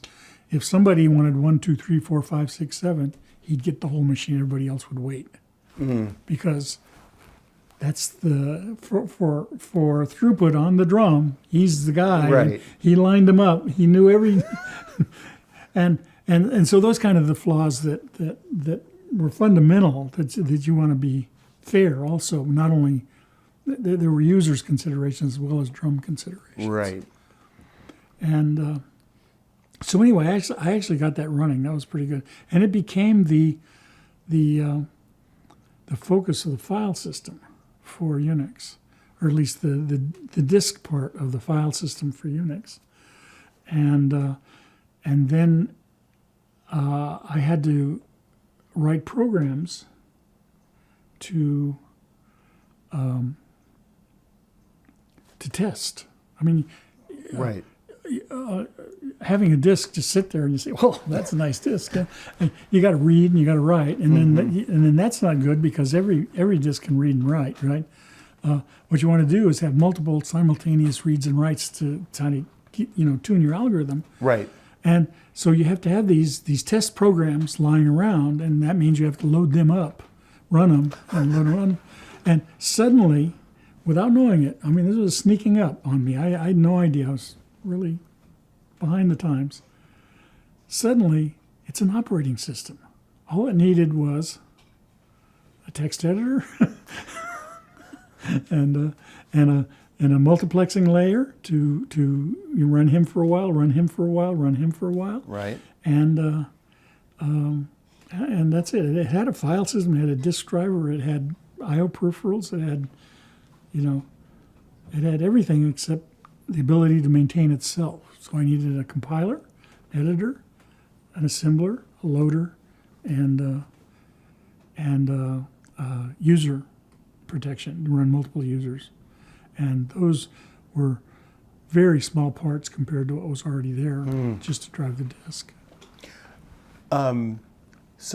So you suddenly realized, oh, I'm actually, a substantial way toward this other interest that I had of making an operating system for me, my operating system. Now, I don't know whether my myopia was real, or whether I was just avoiding telling Bell Labs that I was doing something I was told explicitly not to do. Right. It's one or the other. I don't know which. Yeah. Okay. And then you also had an opportunity to really go for it, to fill out to create these other pieces that you needed, because your family was going on a trip or something. My wife was going to visit my parents. My parents were in San Diego, and we with the new baby were in New Jersey. So I shipped her out with the baby to. Two things were happening at that point. Fisher was playing for the World Championship in Reykjavik, and I needed time to write my 3 programs to turn it into an operating system, a real utility. Well, I mean, I guess the way that you describe it right now, it's just sort of one thing leading to the next thing, leading to the next thing in a way. But I wanted to ask you, but it does seem that there is kind of like a design intention, or that there was a design, sensibility going into, what you were making when you were finishing this operating system. I had an idea of what I wanted, but it wasn't.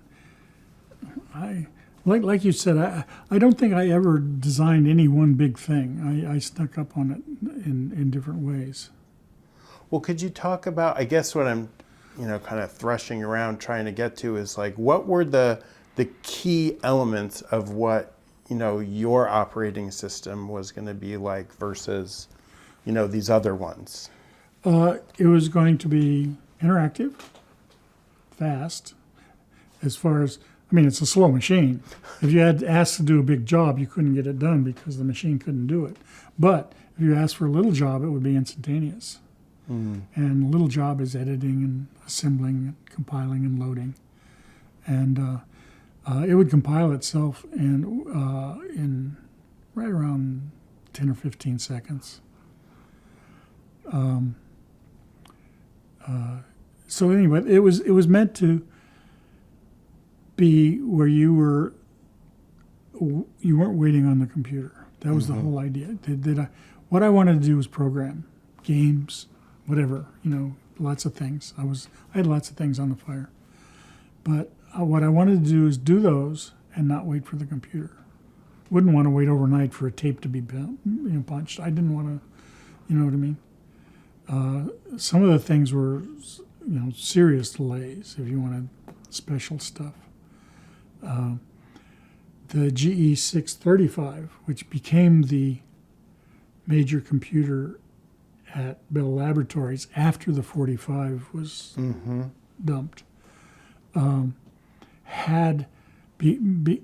were sort of forced to have a time-sharing option where they would take and dump simultaneous jobs in memory, but just run the same old,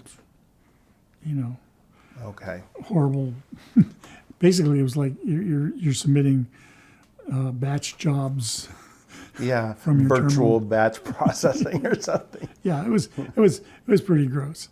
And well, was also, it seems in listening to you that part of for your operating system, part of it too was, the self-sustaining. I can't remember the exact phrase you used, but part of the point was you could change the system yourself. That it was, if you wanted to do something new, you could just. Well, yeah.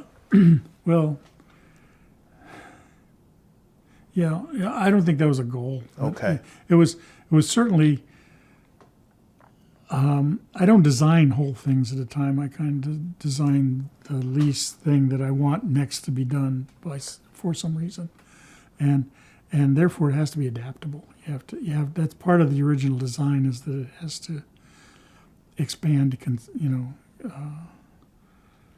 But yeah, I don't. And in this work that you were doing on the algorithm for the disk and for testing it and then onto the rest of the operating system, you were programming this in your own assembly language? No, I was programming it. That's part of the reason why I needed an assembler. Oh. To make it an operating system. That was one of the last steps. The way to program that machine was to run a PDP-7 assembler on the 635. And then bring it back. And they would punch paper tape. You bring the paper tape back and load it in through the tape reader. Of course. Okay. And all of this, I think the goal behind all of this was to get something as smooth, not as powerful. That's not the word. That's not a good word. It's usually a pejorative term, but a smooth, like CTSS or Genie. Okay. Well, after you did this incredible 3-week push to get these pieces together, when did you start showing it to other people? They came around. I was Dennis came around. Dennis was working on space travel with me during this time on the same machine, and knew the machine code. Doug came in later and did a compiler on it. Really good job. And that led to writing compilers in the compiler. Before that was an all assembly language. And let me think who else. Bob Morris came around to do some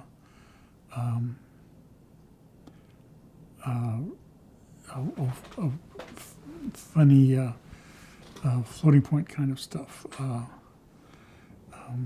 multiple precision arithmetic and things like that. Let me think who else. That might have been pretty much our users community. Brian was there, but I don't think he he never used it much. Pretty sure he had a user ID, but all the user IDs were 1 digit. That definitely put a limit on. And did it? I know at one. I heard one time you describe. You had a normal teleprinter, Model 33 attached to it. Now, did you also make a kind of a glass teletype sort of a thing? Yes, that was first. In fact, it came before the. That's where I did most of the programming for turning it into an operating system. Was on the glass teletype was my Model 33 rather than Model 33 because I was. We adopted ASCII very early, and the Model 33 is Baudot. It's all lowercase. It's a 5-bit code, and ASCII is a 7 or 8-bit code depending on which version of it you read at what time. And so we adopted ASCII almost instantly, and that's because it's superior, and it was clear it was going to come, and it was the Multics code. So we had a full character set for ASCII on the screen. Okay. And a keyboard that one of the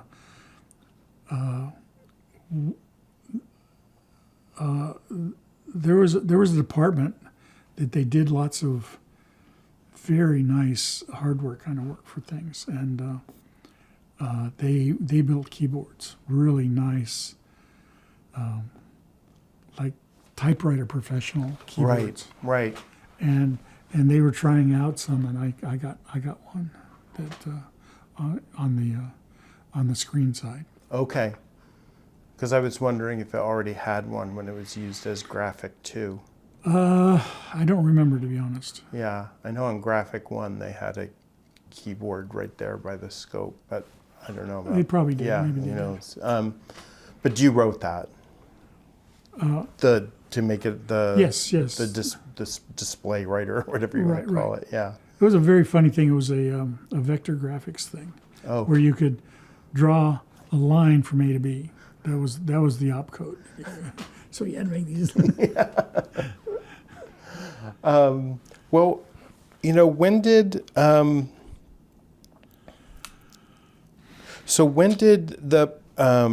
the effort to create a high-level language for the system come in?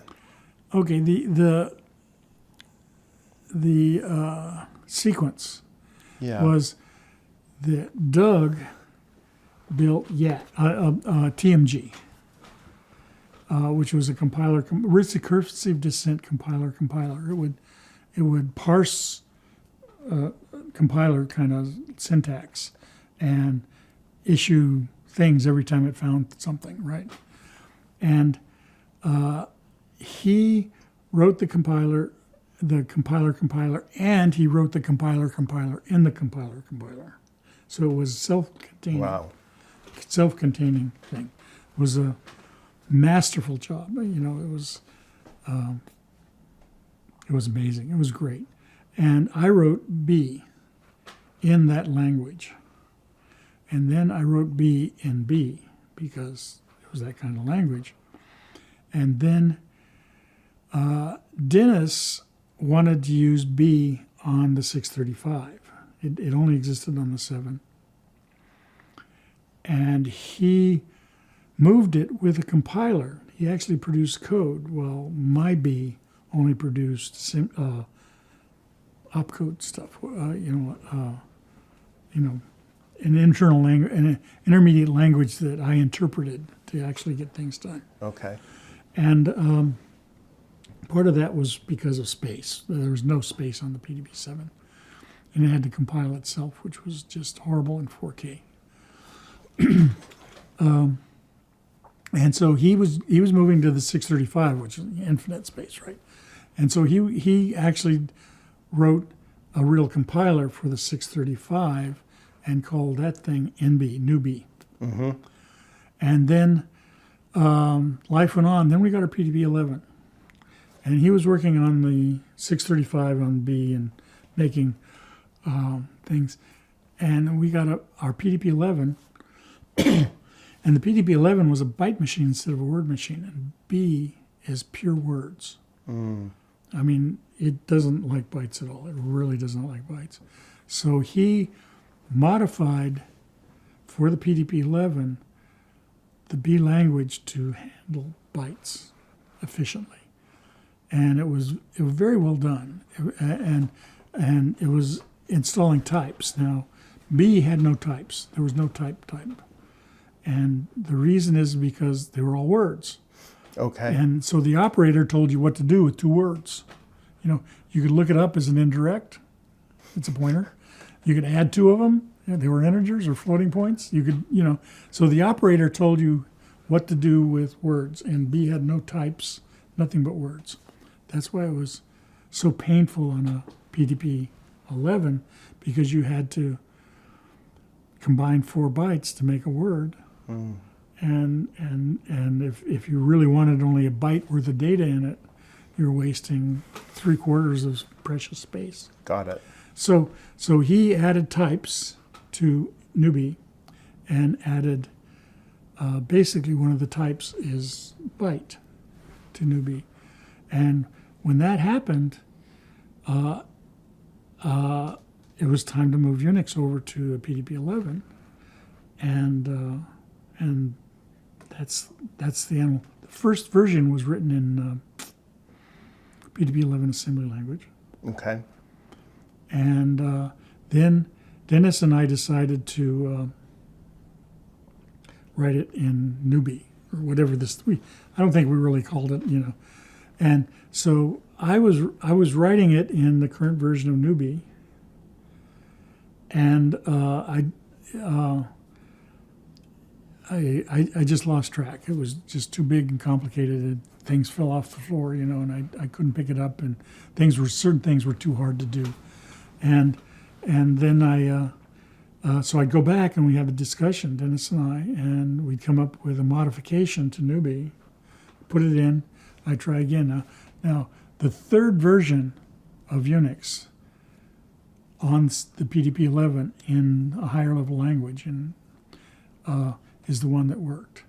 And it was when Dennis put structures in newbie, and then we had to name it. It was called C.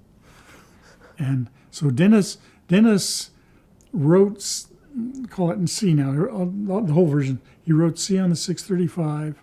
He brought it over to the PDP-11. He modified it to be operating system sensitive until it was able to support an operating system well enough to, and somewhere along there it's changed its name to C. That's it's so interesting how the two efforts are so interacting and reciprocal, and again, like in listening to you describe it, it's just iterating, trying things, building from one thing to the next, like you say. But again, I'm just wondering, were there, but you are, working hard to create this new high-level language. Were there things about the language that were things that, you and Dennis Ritchie both really liked? Was this another chance? Well, everything we did was moving off the problems with B. B was never really an operating system language. It was used to write B, so it was a compiler language, especially if the compiler was word-oriented. And we used it to drive the typesetter and a couple of other things. because it was immensely portable. I could change the intermediate language in way less than a day and have a full running bee on any machine. Okay. And so it was so portable. And so when we get a random ratchet machine that, like the types that are like the general data, I forget what it's called, for the typesetter ran off of a general purpose machine.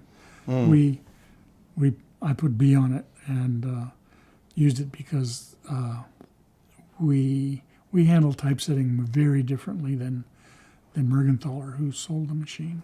And were there any other elements of C that really reflected, things that you both wanted? Types he put in. Mm-hmm. And structures eventually came. It was the last thing to come in. And it was necessary to kind of structure the data systems you need for a big thing like an operating system. No, it just got better every time, and almost everything we did was to take some piece of B out of it and put something better in. Okay. And again, I say we consulted on what to do next and what was wrong with the current one. Dennis did the work. Okay.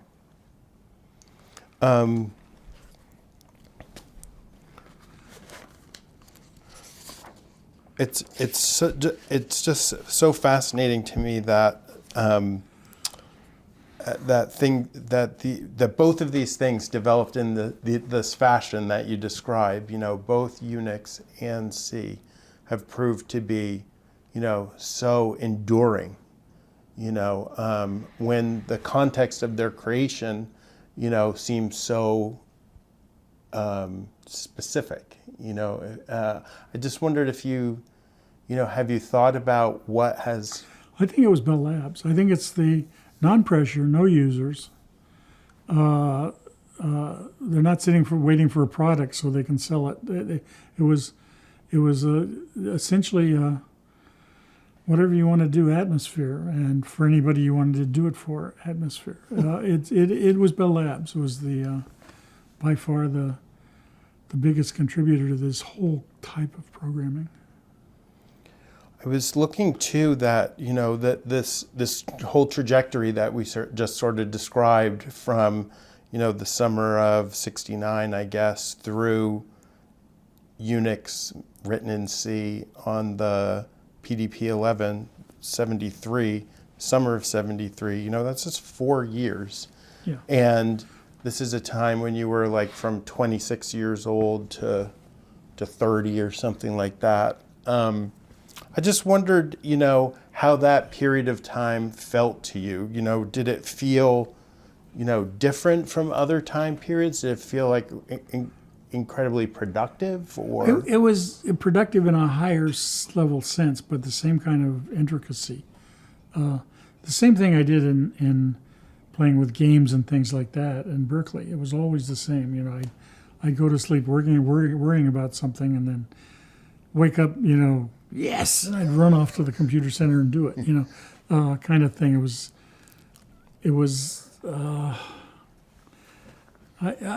But it was step by step with no pressure, no problem, no problems. I didn't have to satisfy anybody. Mm-hmm. I built up a user community internally and then externally. That I get feedback from, and I'd weigh it and say yes or no. It wasn't a demand. It was just a suggestion, right? And it was a good suggestion. I would steal it in a minute.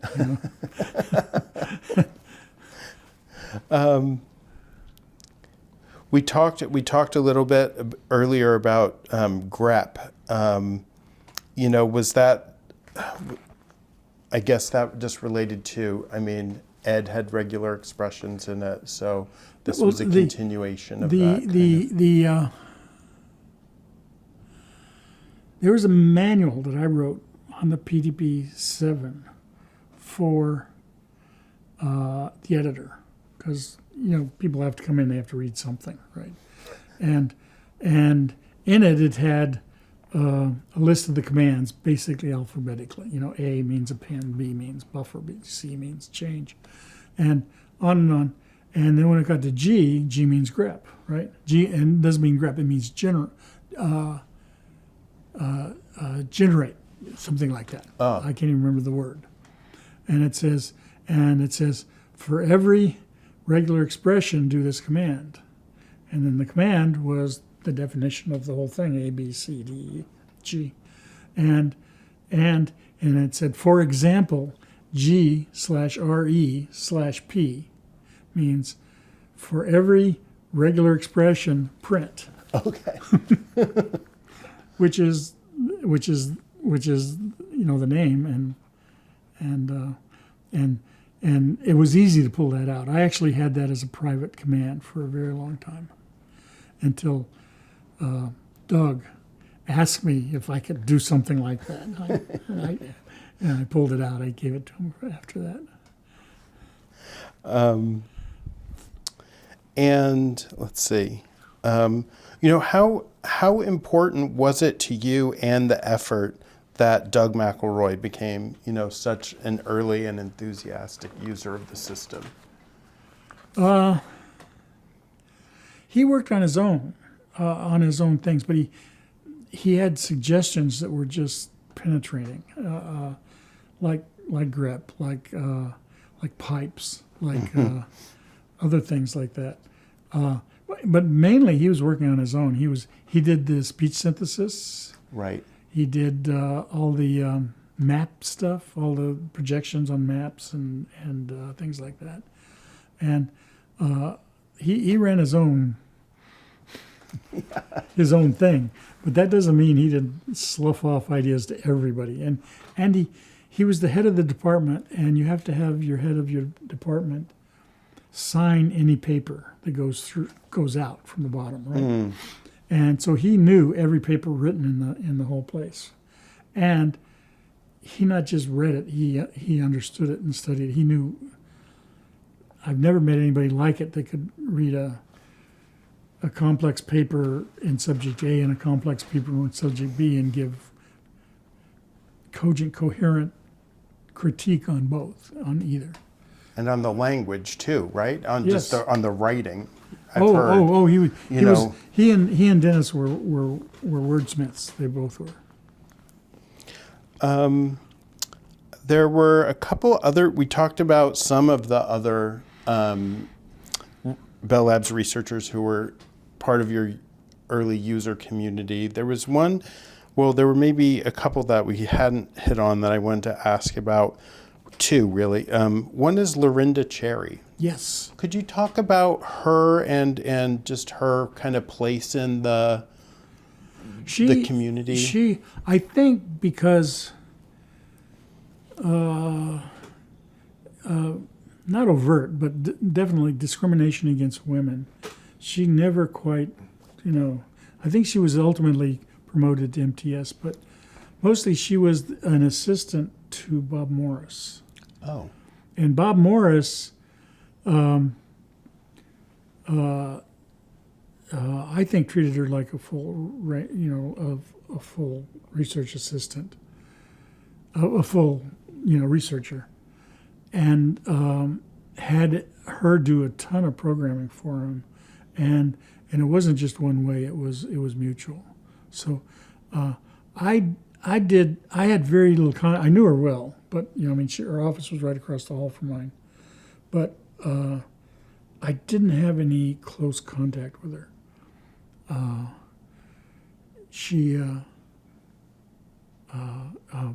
But I knew all the work she was doing through Morris. Okay. And it was all really good work. Yeah. I was just really intrigued by that project she worked on, I think, a little bit later on, called the Writer's Workbench. Okay, that was the collection of randoms. I thought, maybe I don't know it well. I know what Writer's Workbench became known as, and it was, I thought it was out of an external, even home Dell department that put together a system called Writer's Workbench, which was a Unix system built around all the literary, editors and typesetters and spell correctors Right. and all that, as a single thing to do manuals or whatever you want to do and that kind of thing. And I know she did some of the early work in it, but putting it together under the term Writer's Workbench, I thought it was that external department. Yeah, I'm not quite sure. I thought somehow that she was involved in kind of seeing it through into that, but It could be. She yeah. could have been consulting with them maybe that's tremendously. what it was. It could have been. But they were in Piscataway, I guess. That's where they were. Okay. And the other person is, I guess there's two other. Rudd Canaday, if I'm saying his Rudd last Canaday. name. Yeah. Rudd Canaday was from Whippany. Oh. And I talked to him about the file system and how to make the file system. And we got together in an office that there was a new system at Bell Laboratories where you could call a telephone number and take dictation. And then the next day it would be typed and sent to your office, right? I mean, it would sound stupid now, but Sounds great. so anyway, Dennis, me, and Rudd got together in an office, and Dennis and I never heard of this new system, and Rudd typed the new system and said, "Wait a second," and typed the new system, and we designed the Unix operating system, the Unix file system on the blackboard, talking into the dictation, and it all came back. But it was like inode, yeah. The way it came back was special. It was, some of them were hilarious, to be honest. But anyway, it all came back, and then Rudd, I guess he always had religion, but he actually went and joined, became the church and left the labs before he was sucked into the the cyclone that was Unix. And so he's never part of it, but he was in some of the initial stuff. And the other person I want to ask about is Joe Osana. Oh wow, Joe was the I don't know how to describe him, but he was the doer. You go to him and say, "I want to teletype in my home. Something can't be done." He'd go off and do it. And that particular one, I want to teletype in my home. It required a Bell Labs OPX. It was very expensive to make a phone call. They'd charge you like 10 cents every 3 minutes. And if you're on all day, that's, $100 a day, right? I mean, and that's a real $100. That's different than today's $100. And so what we had, we had Bell Labs extensions, wired through the phone company to Bell Labs from our homes. Okay. And we had teletypes delivered from Bell Lab Corporation in our home. And the way Joe did it is he wrote a couple of forms. I mean, he just invented it, teletype in the home, and addresses and approvals and shit like that. And then fill it out for us and send it in. And of course, somebody got it and said, "What is this?" And, "Oh, it's a teletype for the home." And he'd explain how to do it. Who you contacted teletype to get it done, and who you contacted the phone company to get the wire to your home, and it would get done. And he did that several times. He bought the typesetter. He bought the. He was the doer. He got us the rooms when we changed rooms and things. He got us the rooms. He dealt with things. You know what I mean? He got things done.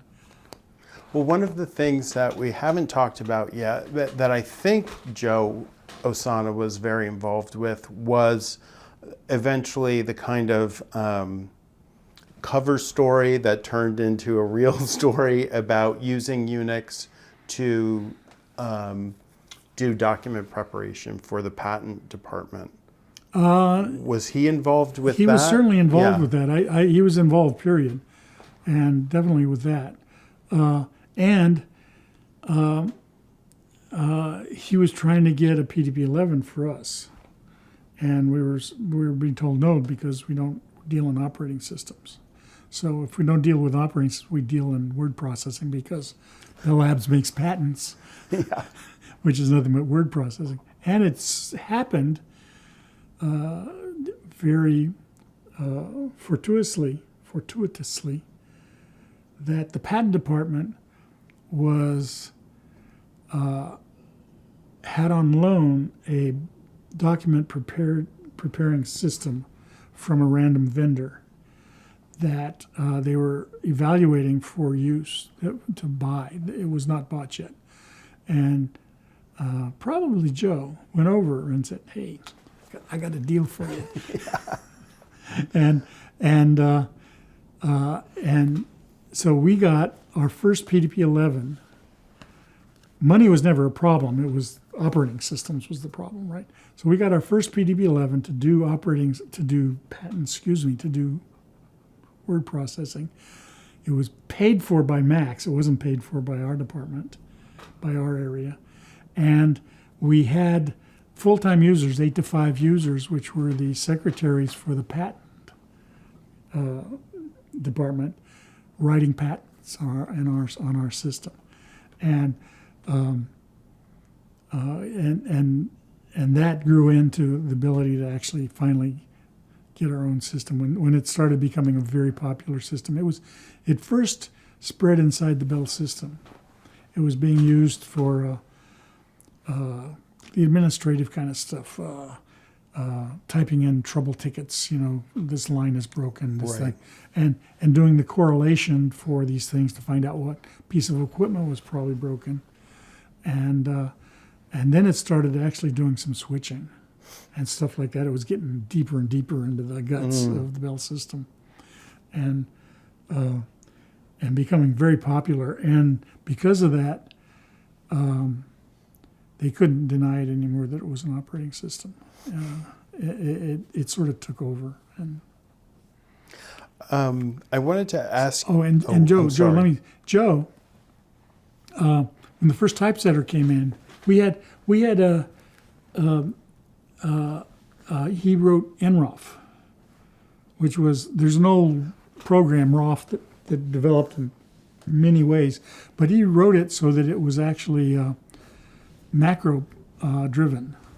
And you'd write a macro that would be invoked every time you got to the 21st line of a page, or you know what I mean? And in it, he could easily write a set of macros in this one language that would file patents, that would do patents. And that's what we gave their macro header for our runoff that Joe did, was what the patent secretaries used for patents during that period of time. Right. And then when the typesetter came in, he converted it to typesetting, but then he died. He had a heart attack and died. And Brian took over the typesetting, and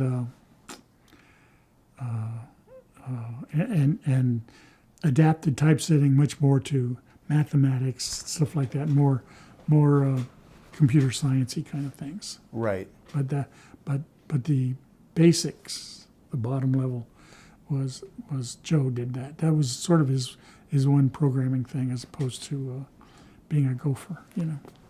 God, he was good at that.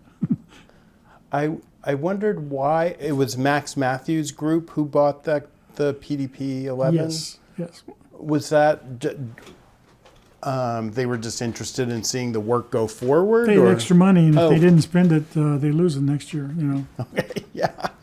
They just bought it. It was year end. Yeah. There was a department head in Max who was I was grunt, MTS at the bottom, and my next level supervisor was called a department head, and his next level supervisor was called a director.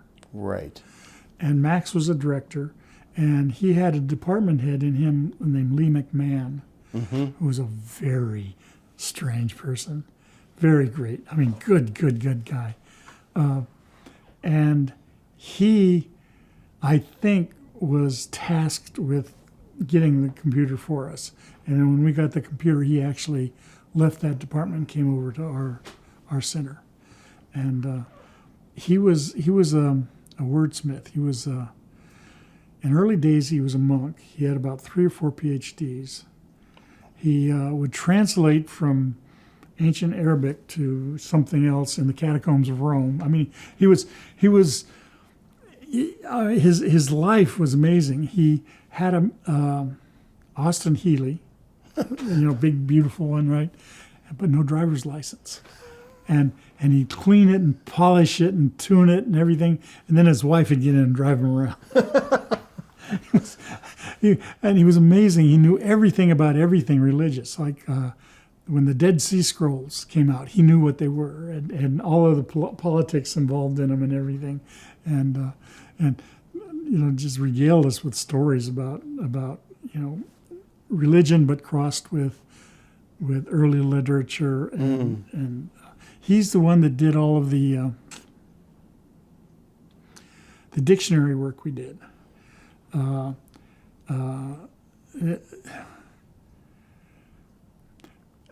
of the first things he did was we got machine-readable version of the Federalist Papers, the first constitutional papers by all the framers.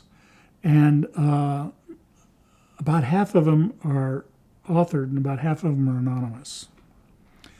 And we did a whole bunch of parsing of sentence structure and use of vocabulary and things like that, and got big hits on all the anonymous ones. We knew exactly who did every one of them.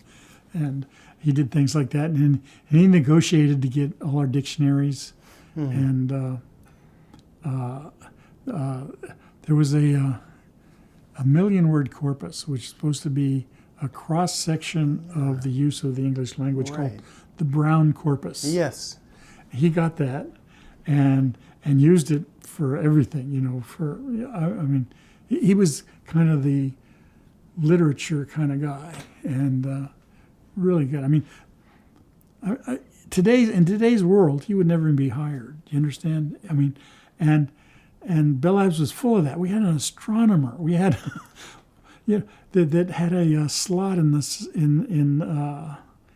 the South Pole every winter, and I mean, things like that wouldn't happen today. There's no place that would just deal with research.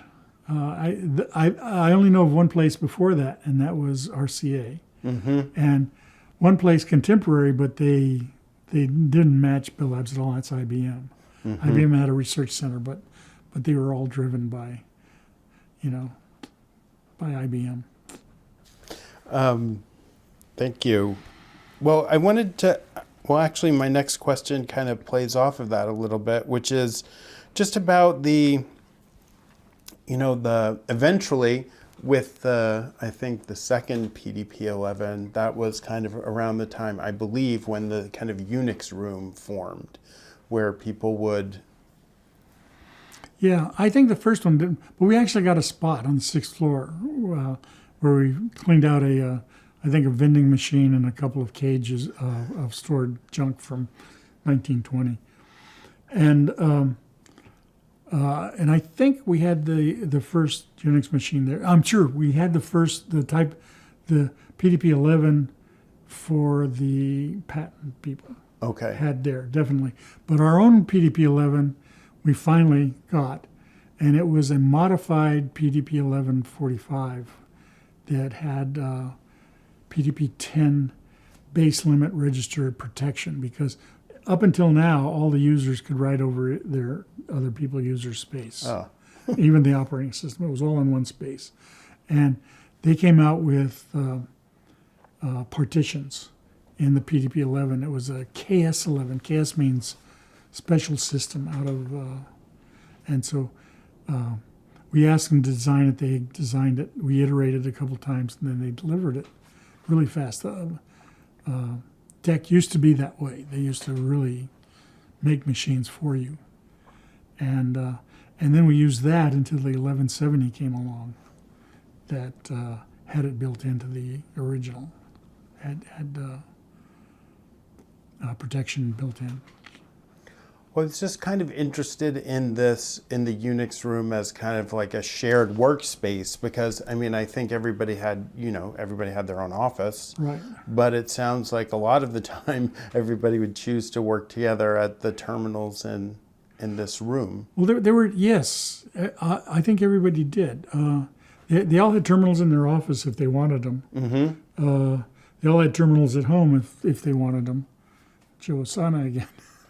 And but they kind of had they had terminals in the Unix room, and the Unix room was always, I don't know, it was a hotbed of things. You talked about the typesetter, what we're going to do, things like that. Lunchroom, the Unix lunch was also one.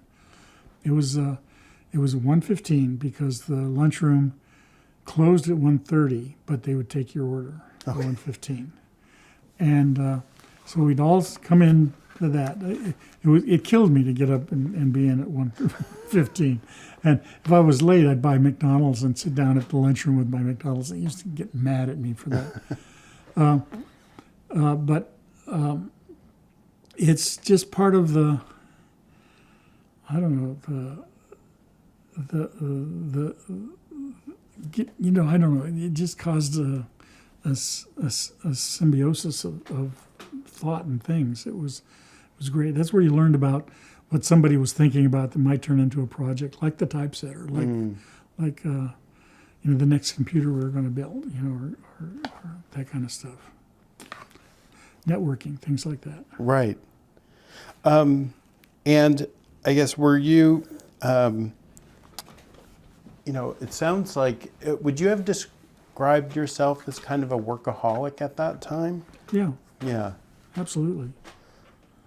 And it seems like you were more working in the nighttime, or your schedule Well, was... I would get up for the Unix room for the lunch, and then I'd work. I'd try to go home because we had a kid at that time. I'd try to go home for the kid, put him to bed, and give him a bath, put him into bed, read a story, but then I'd go back to work. And sometimes when I go back to work, Bonnie has a story that I told her I was going to be home at 7, and she called me about 6 and said, "I thought you were going to be home at 7." And I said, "I am. I got an hour." It was the next 7.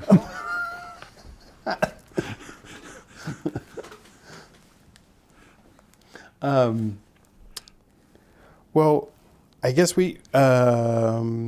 I wanted to ask you, when it first became clear to you and other people, I guess, that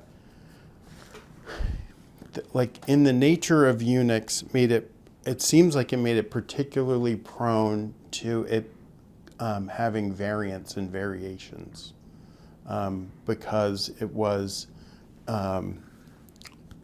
because so many things could be added to it, so many tools and variations of tools and things like that. When did that start to become clear that there were as soon as it was leased to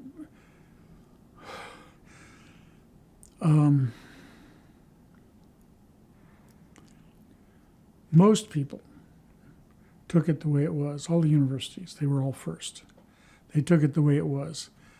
ARPA wanted to distribute the ARPANET and made a contract to Berkeley.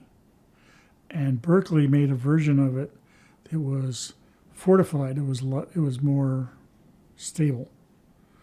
And it had the drivers for the ARPANET and the connections and the hardware. Right. And that the hardware was all maintained by BB&N.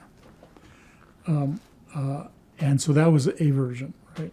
And that was probably the first and only real version of ours. But then it started being not university sent, but freely sent. You could buy it. I don't know how that came back. It came in with part of the start of the dismantling of the Bell system. Right. We weren't allowed to sell it, And so companies that were, there was a new microprocessor that was faster, 5 times faster than the previous one, nearly every year. And every company started, like Sun and SGI, they all grabbed them together and put them together and made a computer out of it, but then they needed an operating system. So they would take Unix. And then, I don't know whether it was because they had users with a particular bent, like graphics for SGI or whether they were trying to differentiate themselves from the other. But for some reason, they all took and modified the version. But it was, in my opinion, and it may be wrong, that it was just based on the fact that the hardware was in an exponential growth. It was just, it was unbelievable what was going on as the root size on VLSI was getting halved every year or so. These things that go by a factor of 4 in speed, and the next one just clobbered the previous one, even though it was a year later. And they all needed, a company would always would embrace one of these microprocessors and need software, and they always took Unix because it was portable. I guess somewhat connected to that, there was something that Dennis Ritchie wrote about Unix one time where he said that a motivation for it was to create a system, and this phrase was, around which a fellowship could form. And I always thought that was a really interesting phrase, and it really seemed like that happened for research. I think it's it's retrograde. I think you wrote about it because it happened. Oh, because a fellowship formed that he wrote that. Yeah. But I don't think it was ever a forward thought. Yeah. Oh, hey, I want to make a fellowship. Okay. It was almost the opposite. Yeah. I want to do something for me. Yeah. Right. And so it's good words, and he always put good words in things. But I wouldn't call it a forward reason. Intention. Yeah.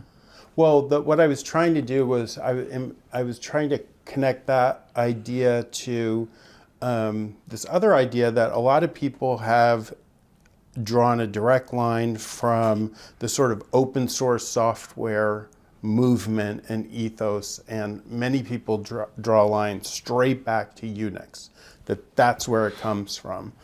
And I was just interested to get your take on how do you see a line there? And I see a relationship, not a line. Okay. I think open source comes much more through MIT. Mm-hmm. And what's his name? Stallman? Yep.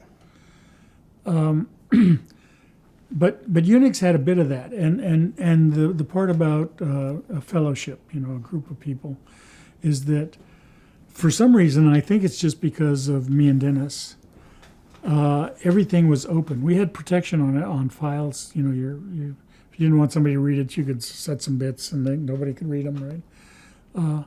But nobody set those permissions on anything. Anybody, all of the source was writable by anybody.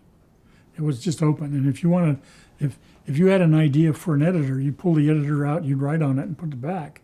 And there was a mantra going around that you touch it, you own it, and that's exactly what it was. Is that if you go in and edited something, that was written in the file system that so and so edited it last. He owned it, right? Okay. And that means if you have a bitch about it, you'd go in and find the owner, and that was a variable name. But the fact that everybody's directories were readable completely, their files were mostly always readable, but quite often writable. You could go in and modify people's file, and and people snooped, and it wasn't a bad deal. It wasn't like peeping Tom looking in somebody's bedroom. It was people snooped and to find out what people were doing because we're a bunch of introverts up there. And for example, the first software tools book, Kernahan and Plogger. Yes. Plogger was a science fiction writer, and he was quite popular. There was a monthly science fiction magazine that he would put lots of things. He had a huge list of, he wrote a lot. Okay. And whatever he was writing on was in his directory, right? So we'd all go in there and be reading it as he's writing it, right? And we'd all write back, "Hey, you ought to kill this guy and move him over here and turn him green or something," And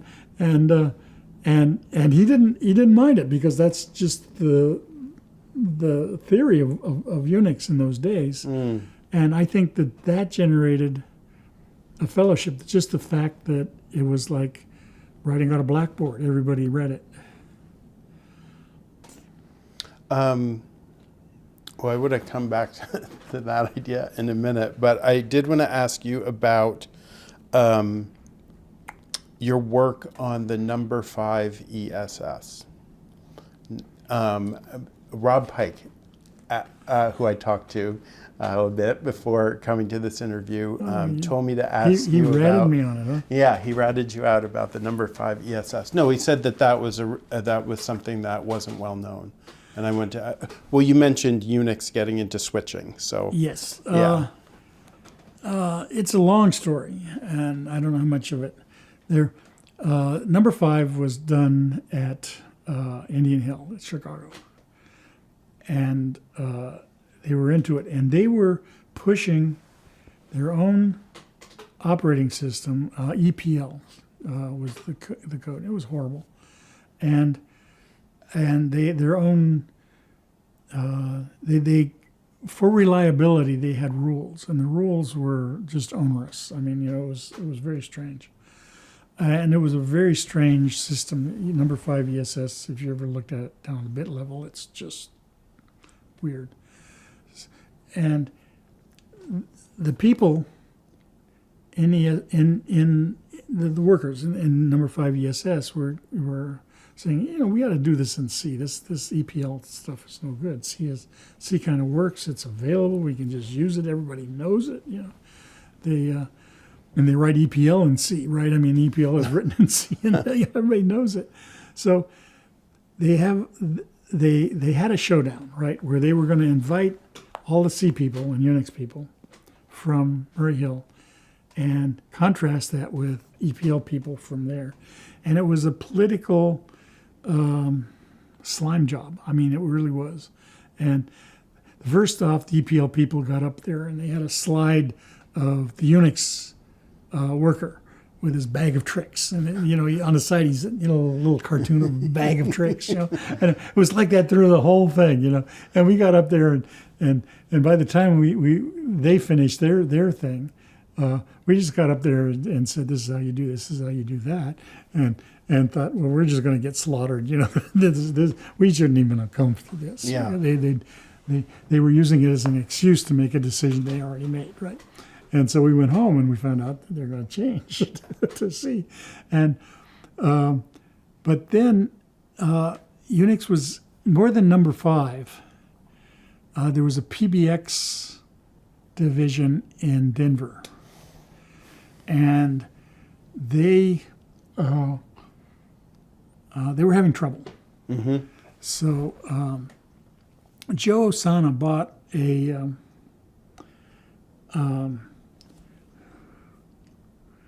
if you can believe it, it's a multiprocessor analog bus, where someone would put a D to A on a wire, another one would A to D it off the wire, and they would share this thing. And on the wire was the phone conversations in little chunks, right? Mm-hmm. And you could add more the processors they call phone lines. They were just phone lines, right? and Joe Condon bought one, ripped out the computer and put in a PDP 11 LSI 11. Okay. And we installed it in the Unix room. It was the phone system for the Unix room. Okay. And the original phone system in the Unix room, because everybody had an extension of their phones in the Unix room, there was like 50 buttons on this phone. It was a phone about this big and like 6 columns of buttons. It was not what it was meant to be. And it had a cable about this big going out onto the floor and going to everybody's office. So we replaced that with a 2-wire cable, basically it's just a plug-in phone, and we put a little speaker in it so it could talk to you. That was the ring, if you will, Mm-hmm. and connected it up to this PBX that was built with a Unix, and then we wrote switching software, and they'd come out with. We read their list of switching and what worked and all the restrictions and how many people you could put on a line, and and it was all kind of weird, arbitrary restrictions and stuff. So we rewrote that with an idea, and had a PBX for the Unix room that would ring, and the ring was phone call for Ken. It would say that was the ring, right, for whoever it was for, and.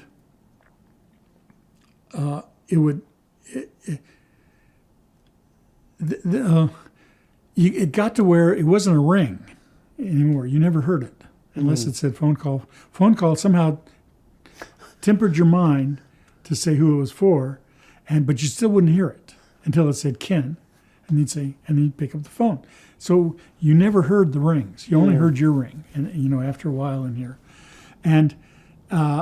That was a psychological thing I never knew, but it was definitely real. And then there was like 4 or 5 or 6 of these little tiny PBX things. They only had like one button on them, and you pick it up. And so if you pick it up, it was yours, but next time it would ring on the other phones, Mm-hmm. So there was only one simultaneous conversation on any phone, but you could pick it up from any phone, any Got it. And we put in all of the multi-user holds, callback, their whole list of things, and we added a whole bunch of really weird stuff too on top of it, and told them about it, and then they looked at our software really closely and took it back. This is PBX, not number 5. Number 5 took C from us, but okay, and so both of those were huge businesses for the company, right? I mean, yes, and 5 was and still is huge, but they're still running today, right? Yes. They're the ones who do the mobile stuff. But from a room full of 5, I mean, like a monster room, now it's a box about this big. But was that a real kind of, was that another kind of extraordinary proof of Unix and C for the Bell system? I don't know, not Unix and C. I think the biggest deal of that was the fact that it was electronic switching rather than mechanical switching, like these big PBX things. You pushed the button, basically it connected your phone to one of the 50 lines that came in. Right. And this was doing electronic switching back in the first level PBX. Mm-hmm. And with that, suddenly the world opens. You don't have to deal with with anything. It just changed everything. And then you need a model of the phones.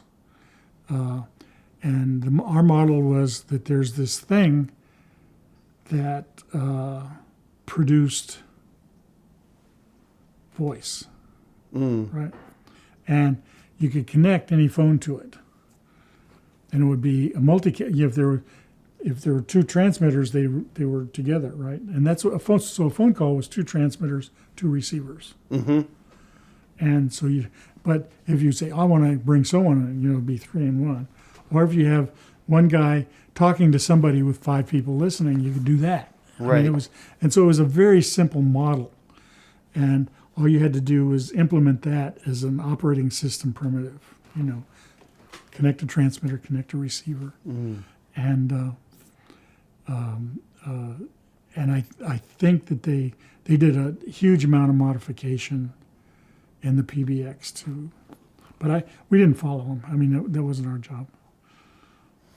Well, I wanted to switch gears just a little bit with this next question, which I guess goes back to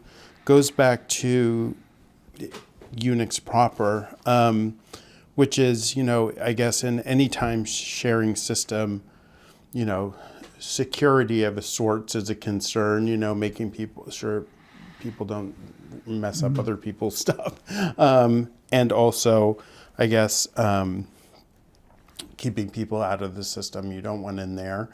And so I was just interested in, hearing you talk about, where your ideas started to form about, putting the Trojan horse in the compiler and how that whole thing started, and actually, trying it out on people. If you could talk a little bit. But how did that start? I'd love to talk about this. All right.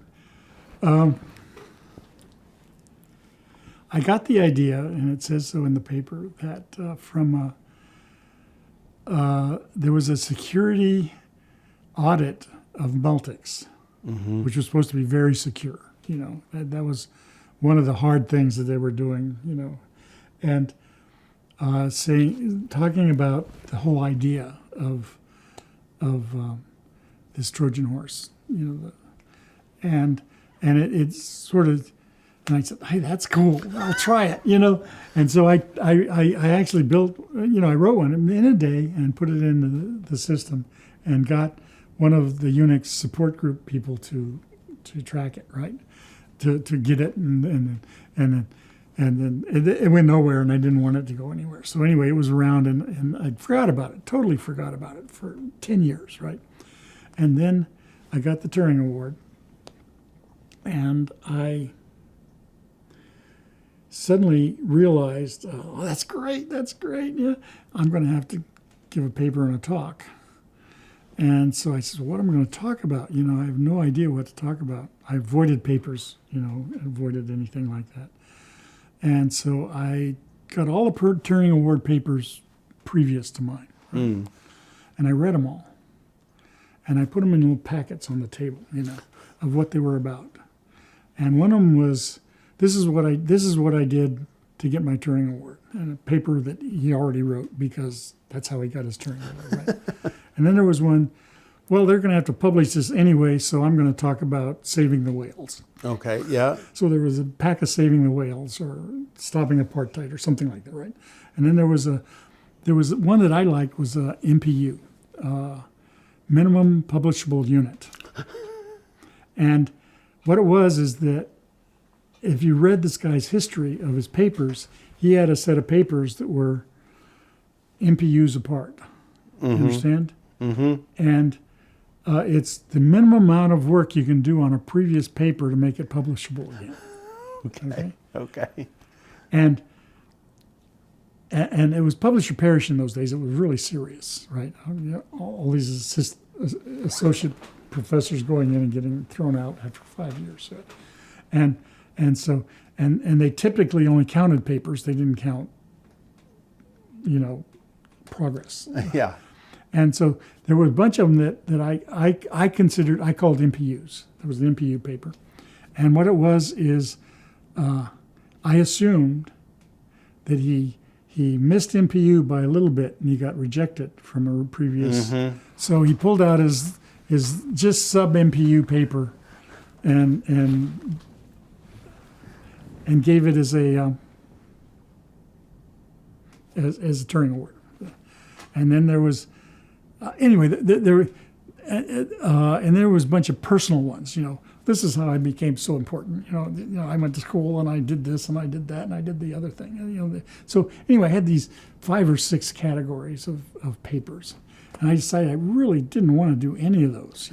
And so I actually, for months, I hemmed and hawed. I worried about it, right? And I didn't know what I was going to do, and it kept me up at night. It was really serious. Well, what am I going to give a talk on that's going to be published, no matter what I say? And Dennis, at the same time, wrote a drizzly paper. Have you read his? Yes. What did you think of it? Well, really stood up, didn't it, over time? I mean, it was very brief. No, Dennis was long and his boring. Turing lecture? Yeah. No, I think it's almost as long as yours. No, okay. Oh, who knows? Maybe I read the wrong one. I read a very short one by him recently. Okay, it was the history of the Bell system and how it got competed out of existence. Okay. And all of the logos and I didn't see that. Anyway, he would gather everybody together to practice this talk, and he'd practice it, right? And everyone said, "Oh, that's great," right? And they go away, and then he'd make some changes, and he'd gather everybody together to do it again. And this time only half of the people showed up, and then finally I was the only one who showed up for like the 5th version of this paper. And I'm saying, I don't want to do this. I really don't want to do this. And definitely he was in one of these categories, right?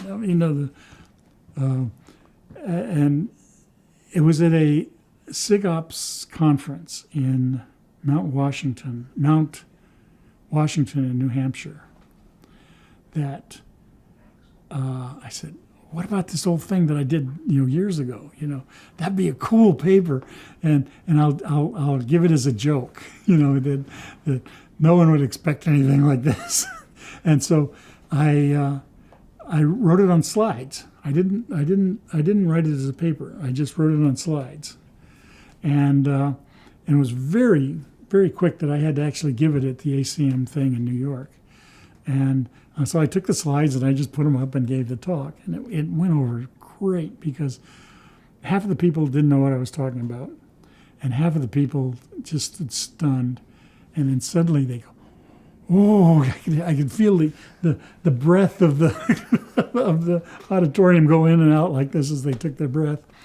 And it went over great. And then I spent hours trying to explain it to journalists that came up that were just, go tell me what this guy was saying, and I spent hours and hours, Anyway, so I gave it. And then they said, okay, write a paper. I had no paper, right? And I hemmed and hawed about that. And I actually missed the deadline by a year. Our paper, because he put them together, came out a year after when it was supposed to. And that's because of me, because I really didn't want to write that down. I don't know why. It was just, and then so finally I wrote it. Now, before this talk, nobody had heard it. Nobody. And I was afraid that if I gave it out loud or practiced it in a crowd of more than one, that somebody would object to it, be upset. And and then finally, so I finally wrote the paper down to submit to the ACM, and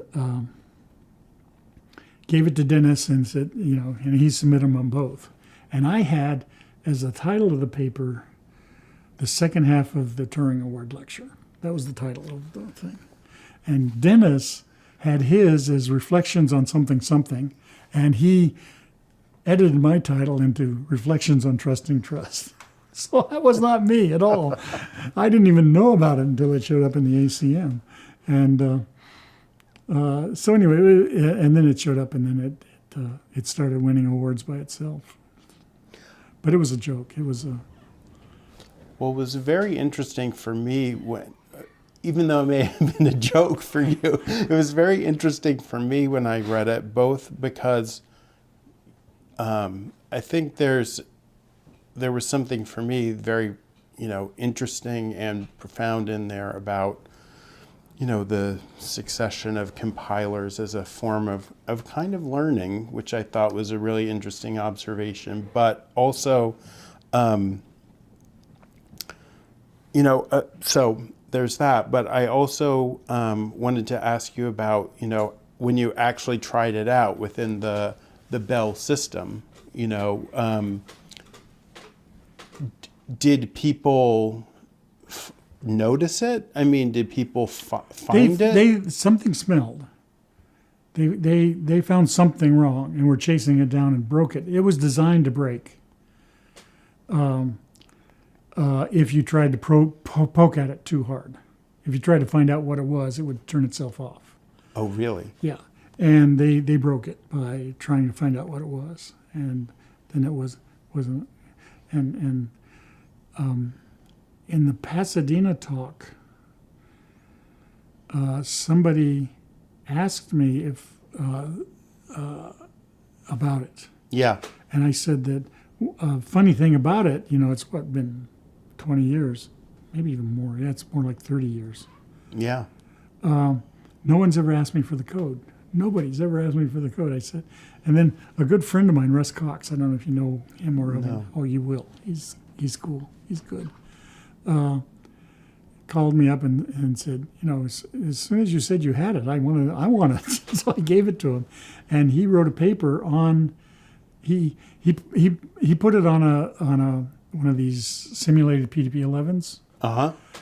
Did the whole thing, explained it, got it running, compiled the login command, got the login command debugged, and did it. And it's all online, and basically you. Oh, I'll have to. That was one of the questions that I had when I saw that you said that you had the code. My first thought was like, oh, well, maybe we could collect that for the Computer History Museum. But I also wondered, is that kind of an attack still we actually out there today? Yes. At Google, one of the attacks on Google was attacked like that. Really? Yes. Well, in the, I'm sorry.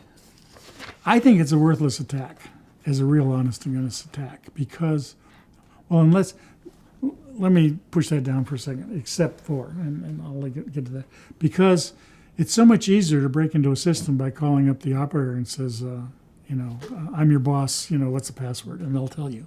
It just works. It's happened a dozen times, right? At every place I've worked, that somebody calls up and wants the password, right? So it's so weighed down on human effort to do this that I think it's pretty much worthless. Now, the place where it's not worthless is if you put it in a lower level, not in software, put it in hardware, like in IP router or in a chip. Or in a chip somewhere. But, I think it's very easy to do. And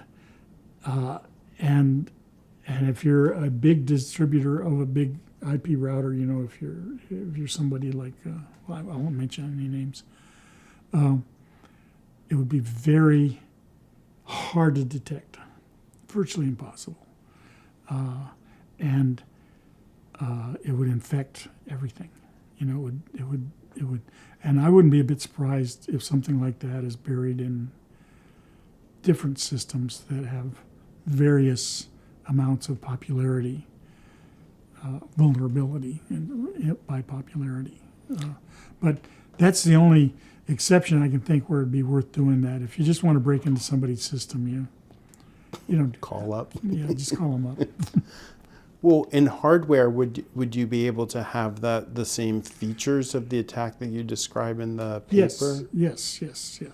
That it could reproduce itself? Well, the reproduction you don't need, but you can. If the hardware was run by Microsoft microcode, which it normally is, then you can have reproduction code in the microcode, so it doesn't smell. It doesn't, and then you can ship the hardware and the microcode and all that microcode is maintained by the manufacturer, they don't allow anybody to do Right. random things on it. So it definitely would be easy to do in a router or something that has a ton of software or microcode in it, or like PBX or a number 5 ESS, or you know what I mean. Yeah. And as such, you could just snoop it. Whatever it has a domain, like if it's sending traffic back and forth, if it's just communication, it can snoop the communication and find something that it likes and record it and or ship off to another line. It's Ship it off and rewrite the logs or something. it wouldn't. It's the one that writes the logs, or Right. Oh, okay. Yeah. Just don't put it in the log. Yeah. yeah. So that kind of attack, I think, is really important for somebody. It has to be a manufacturer that produces something that everybody has or uses. Like routing software or Phone software, or Well, I was really struck by one of the lines in that paper, which was, I think, your conclusion, where you said you can't trust code that you did not totally create yourself. And I just wondered do you still believe that? to some extent. Again, it's not worth doing in some sense. Like I explained, it's much easier paths to go. And if you get caught at it, you're in deep trouble. Like Sony putting this index file on one of their CDs. Oh, I don't know about that. Oh. If you get caught at it, you can be run out of the business. I guess it's similar to what TikTok is going through right now. But I think you can, if you're at the right level, you virtually can't be taught until somebody inside spills the beans. But you really have to be in the right position. You have to almost dominate the industry in a particular element that you definitely control, because you maintain and do all versions of the software or hardware or microcode yourself, and don't allow other people to touch that stuff. Mm-hmm. And everything in the order of packet switching or routing or things you have lying around the house by the dozens. The things that really scare me, I have no idea why they exist or are popular. Things like Alexa, which is designed to be they scream to be attacked like this. Do you understand what I mean? Mm-hmm. They're just horrible devices to have sitting in your house, listening and interpreting all your Wi-Fi and interpreting all your voice, and a lot of them have cameras too. I mean, why would anybody put something like that in their house?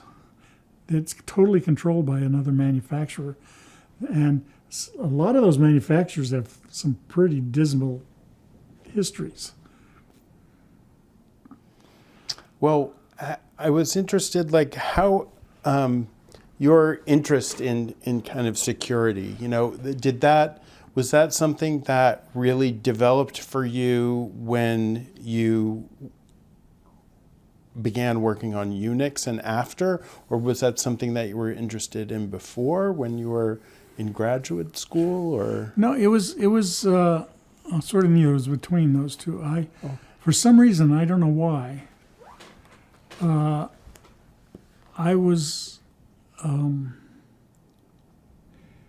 there was. Do you know what DES is? Digital encryption standard from Yes. the Standard Bureau of Standards. Well, the story behind that is very complex. It goes through IBM, NBS, and it was great in some sense that it created the open source cryptography community. Before that, there was nothing. I mean, there was, substitute an A for an I in the backs of these little magazines. And after that, they all came out of the woodwork and were trying to analyze DES because DES had some secrets in it. They had these so-called switch boxes or whatever they are, and they had just random numbers in it. You look at them and they're just random numbers, but they were the random numbers you had to have DES work. And in the first analysis of DES showed that 8 bits were not used at all. It came out as a 64-bit encryption. It's only 56, right? And then closer analysis showed that a couple of the bits only had a half a bit of interest, so they dropped down another bit just by a couple of the bits are highly correlated or redundant. Mm-hmm. And it went on like this. And can you imagine if, for example, that was a real bug? A lot of people still think it's a real security bug. And it was super secret. I mean, the whole idea was that it was the DES, and they kept it a secret how these things were created. I mean, a set of random numbers that you use, you can describe as a set of random numbers, and you give the random number generator that generates it or something. You do something, or you see how it was done, but that was all secret, And then the whole thing was secret in that DES put out a bid for people to supply DES, we want a DES, an encryption standard. Give me some, and then on the other hand, they caused IBM to actually make the submittal, which they were going to accept. It was done before they put out the bid. And they put the name of NBS up because they're nice bureau standards. They're sweet guys. They'd never make a bad choice. So it was all a hoax in some sense. Mm-hmm. And IBM actually submitted 128-bit standard DES, same similar thing, and that was rejected. Yeah. And they come back with a 64-bit standard, and so. It smelled so bad that all the cryptography people got together, and the magazine Cryptologia and things like that. Mm-hmm. It just generated the entire RSA, everything. I mean, that was the genesis of all of these people, finding out what was wrong with DES. And so anyway, during that era and the controversies and all of the smelly stuff that was coming up about that, I was invited to some sort of government thing in D.C. Mm-hmm.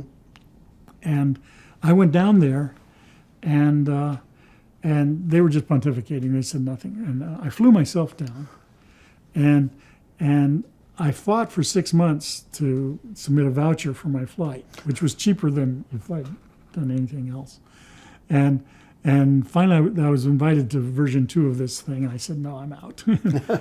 But then I got a reputation, and there was my critiques of Multics. There were a bunch of security hounds that were big on Multics to supply a operating system for the government to be safe with both internal secret shit and external public stuff, and where you can prove or you believe in some sense that they can never cross. And I always thought that was a bad idea, and I talked about Multics a lot in the like I did here. So. Yeah. And so I was invited a lot to a set of security symposium with these guys that were really for it. Ford had a group that were trying to do secure operating systems. UCLA had one, Popek, Rand had one. There were several more. I can't remember them all. But they'd all show up and saying everything was great and wonderful and we should do this.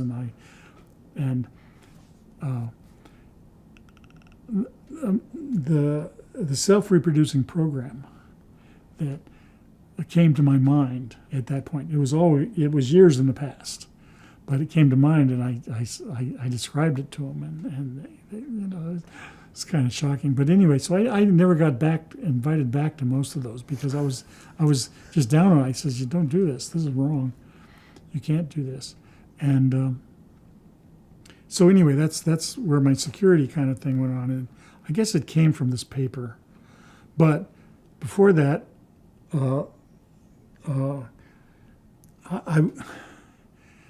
at Bell Labs, I was asked to try to break into Bell Labs at very different levels. As an employee, as a total external guy, as some sort of privileged employee. I put on a different hat and tried to break into Bell Labs. And my objective was to find my executive director's salary, right? And they ran their stuff on a totally separate system inside the thing. These IBM synchronous terminals. I don't know what they're called now. They were horrible. But anyway, so I had I had a letter in my file in my executive director's office that said, "I'm contract you to break into Bell Laboratories in case I'm caught with my finger in a jar." Was it both physical and Anything, software? basically, Any attack? The hat, yeah. I had to wear the hat. Okay. If I was outside, I had to somehow get in without a badge. Mm-hmm. If I was inside, I had to do it from just walking the halls. If I was privileged, I had to do it from my login on a computer. I had to wear a hat.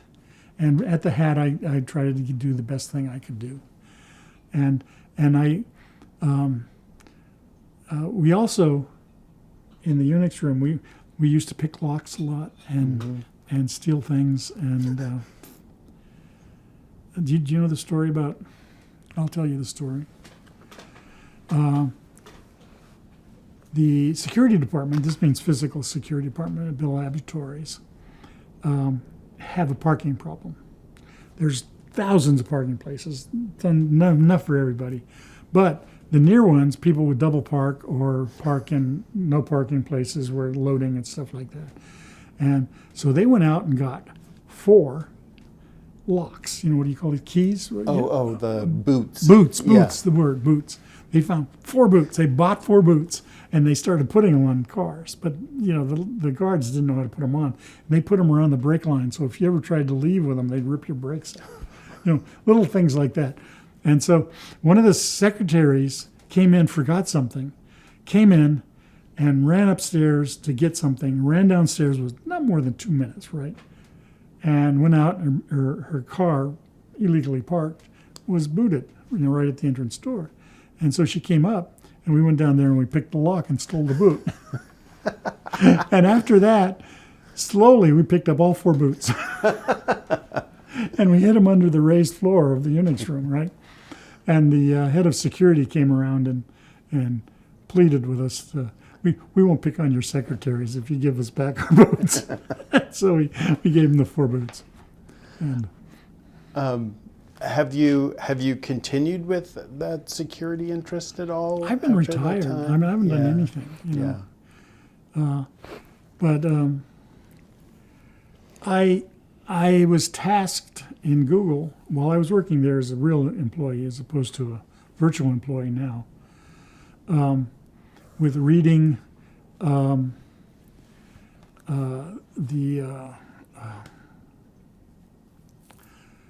phone thing, the half of the phone that the Android. Okay.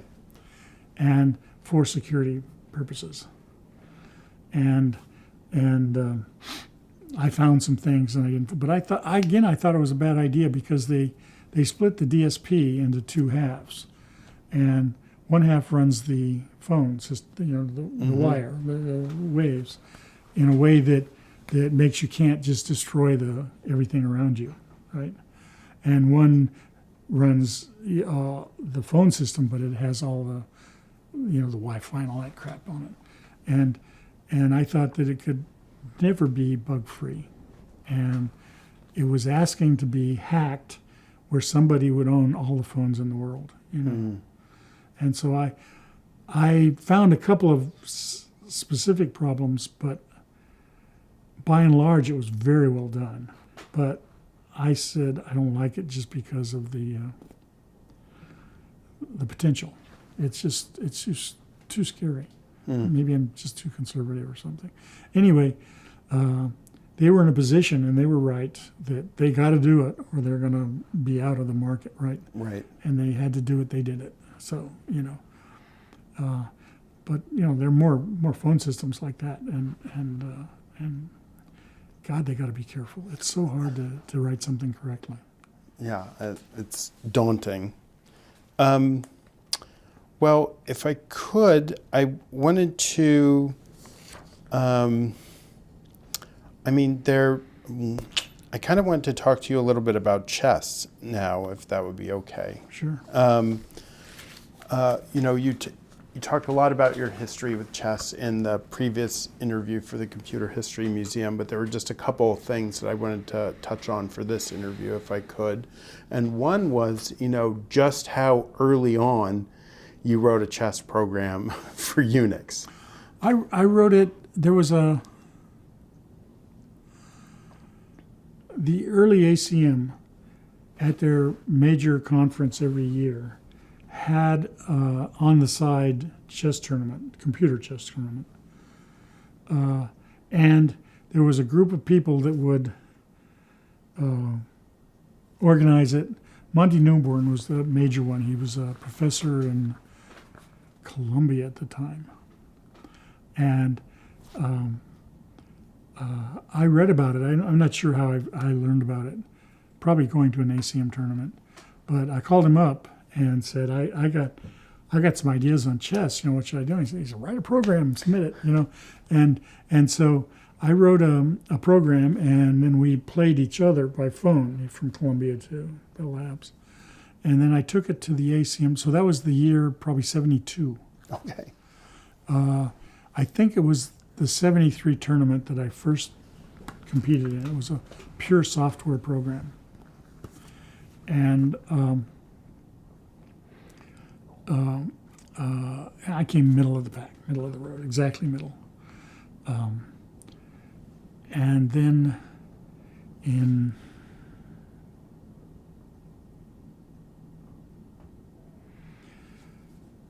at some point I brought it back, and when I was doing the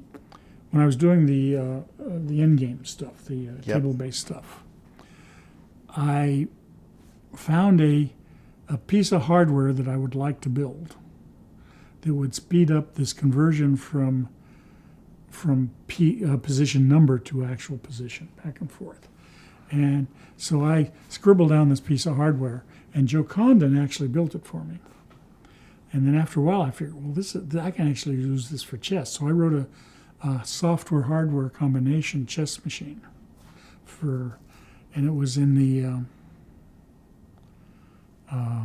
78 tournament, ACM tournament, and won flat, 4 out of 4, and beat the champion and beat the next 3 people actually. And then I took it to Toronto, and the same thing in Toronto in 79, and came in second. And this time, Joe Osano was all enthused about this. Not Joe Osano. Joe Condon was all enthused about this, and so we built a really massive piece of hardware. I mean, it was almost a joke how big this thing was, and we took it out for 80. And 80, every 4th year, the ACM tournament was called the World Chess Tournament. And what we did, by this time I was in the organizing of it too, and reading, deciding who was going to submit and play and things. And so for the 80 tournament, which is a world tournament, it would be the second world tournament. they decided to have them every 4 years. 3 ACM tournaments and 1 world tournament, 3 and 1. And then the world tournament, in fact, was a dilution of the ACM tournament. All of the top chess programs came out of the United States and Canada. And they were the ones in the ACM tournament. And for the world tournament, we had to throw out a Canadian and bring in a German, and we'd throw out an American and bring in a Taiwan, you know.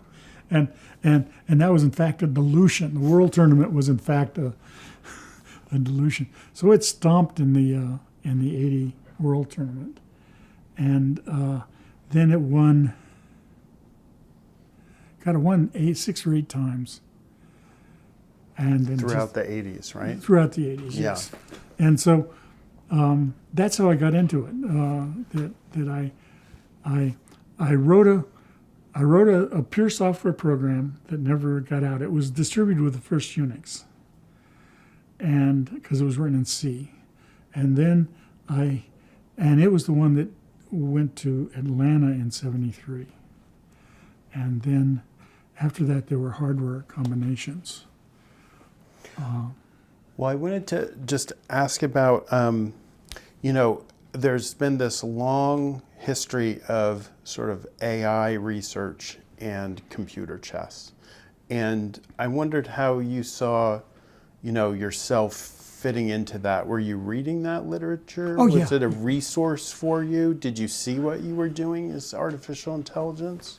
Yes, I read it all and understood it, and basically, what was called AI in those days was where you get together with a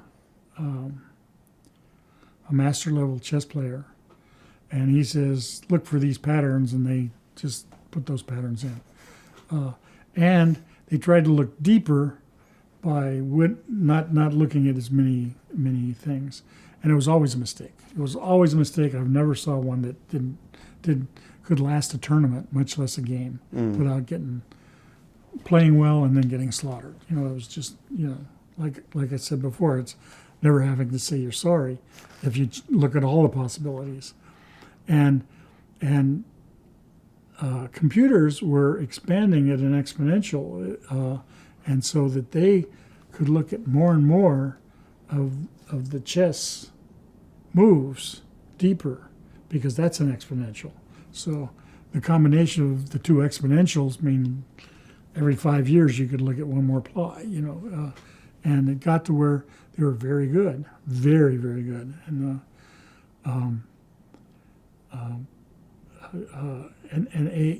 that version of AI, of being narrowing the search, never got anywhere near any of the brute force ones. It never came close. And but this is what's going on now, today, called AI. Those are two different words, completely different words. Yes. Today's AI is a very different animal, and it's very impressive that you can actually do that. I was also interested that I saw that, Claude Shannon, while he was at Bell Labs, worked on chess. He worked on and had this relay computer for chess endgames. I was wondering if you had read that work, or if that was an influence on you. Claude Shannon retired just about the time I got there, and he came in to visit his friends, and I went to visit him because of the Alligator, I was friends with his friends, and so I knew him quite well, and we went to. Anyway, so back when I was organizing the ACM tournaments, on several occasions we invited Claude Shannon to come to the tournament to be the big guest, right? Right. And so, yeah, and in fact, I've got a signed copy of his chess paper. It was 48 or 49, something like that. There was he had an algorithm. He actually wrote a chess program, but it was not with computers, it was with people. And the people were called computers. Do you know the term? Yeah, for a person performing these calculations. Yes. Yeah. And typically Bletchley Park. And so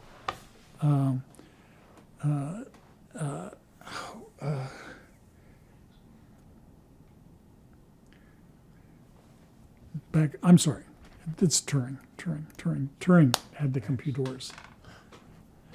But so anyway, yeah. I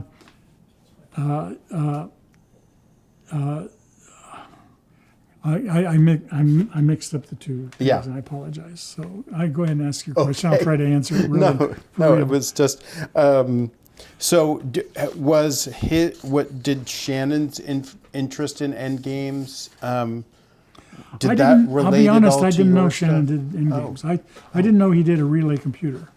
Well, I'll have, yeah. But I only know him from his paper, which Shannon Class A and Class B games, and his he basically invented information theory. Right. Little thing on the side. And I knew him. His wife was he was Alzheimer-ish for a large period of his later years, and his wife would bring him out. His wife took him to the World Computer Championship in Linz, Austria, and he was probably at his last, what you would call a person. Mm-hmm. Do you understand? I don't want to be derogatory, but it's such a horrible I know disease. what you mean. Yeah. Such a horrible disease. And his wife brought him around and got him to the places he was supposed to be, and that kind of stuff. And then after that, he was just too far gone to do anything. Well, I wanted to talk about another one of your research interests at Bell Labs connected to artificial intelligence, which is voice recognition. Did you work on voice recognition? Not at all. No. Oh, I thought I had read somewhere that you did. I guess no, not at all. I guess I was mistaken. Sorry. Well,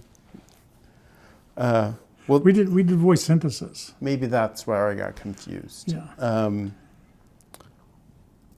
Well, one thing I wanted to also ask about is, in particular in the early part of the time, your time at Bell Labs, there was a lot of exciting work being done, I think primarily in Max Matthews' group, of bringing in artists into Bell Labs. You're talking about Schwartz? Lillian Schwartz, but also Lillian and I we lived, 6-8 houses from each other in Watchung, and she built Spock's brain.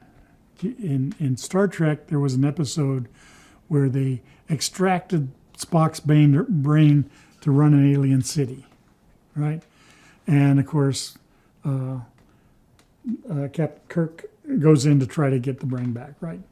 And the brain was this plywood model thing, and every Thanksgiving, every Halloween, Lillian, who built the brain for Star Trek, had it in her living room and invite all the kids in to play with Spock's brain. It was kind of cool. So, and our very good friends, Lillian's husband was a doctor, a pediatrician. Right. And one of our very, very good friends had a group of kids, all of which were, and we talked and went through that. And she was at work, and she and I did a lot of collaborations. Did you see the? It was much to do about nothing, but basically it was a portrait of Leonardo da Vinci on one side and Mona Lisa on the other side. Yes. That was Schwartz. And when she was doing that, she had heard that there was a charcoal, what do you call it? A preliminary sketch? Preliminary sketch of Mona at a little tiny museum up in I even forget the name of the town. It's like a 2-bit town next to Albany, upstate New York. And so she talked me into flying her up there. We flew up there and we went to the place. We saw the sketch and saw this. And it's very Mono-like. It could very well be, and it's holding a frond, a big, with fuzzy, and the real Mona doesn't have that. It's the only difference in it. And so she goes back and starts researching fronds and what they mean and this like that. And she comes to the idea that this might be, self-portrait. And so then she does that. So anyway, that was my connection there. Plus, there was a guy who was left Bell Laboratories maybe 2 or 3 years after I got there, named Ken Knowlton. Yeah. Who lived next to Bonnie. Okay. Bonnie was a kid, and Knowlton was doing these shaded things with little symbols that were different colors and things like that. And he also had a language called Explore, E-X-P-L-O-R. And his Explore language wasn't exactly interactive. Basically, you'd type your program on cards, you'd submit the cards to the deck. They would generate a magnetic tape, which you would take to a microfilm tape player. It would read the magnetic tape, and then a day later, you'd get 35 millimeter frames, single frames, after they exposed them, developed them, washed them, and printed them, right? So it wasn't exactly interactive. So I wrote an interactive Explorer. It was Knowlton's Explorer word for, it was the same. But you type it in on a terminal and it just comes up on a screen, right? A little bit faster. And Lillian was very into Explorer and was playing with it and getting probably most of the stuff, and then she adopted me when I had one that she could just do, and so that was my other interaction with her, was through Explorer. And another one, I wrote a program. Do you know Conway's Life? Yeah. There's a torpedo. It's a 5-place thing that goes like this, right? It goes off at a 45 and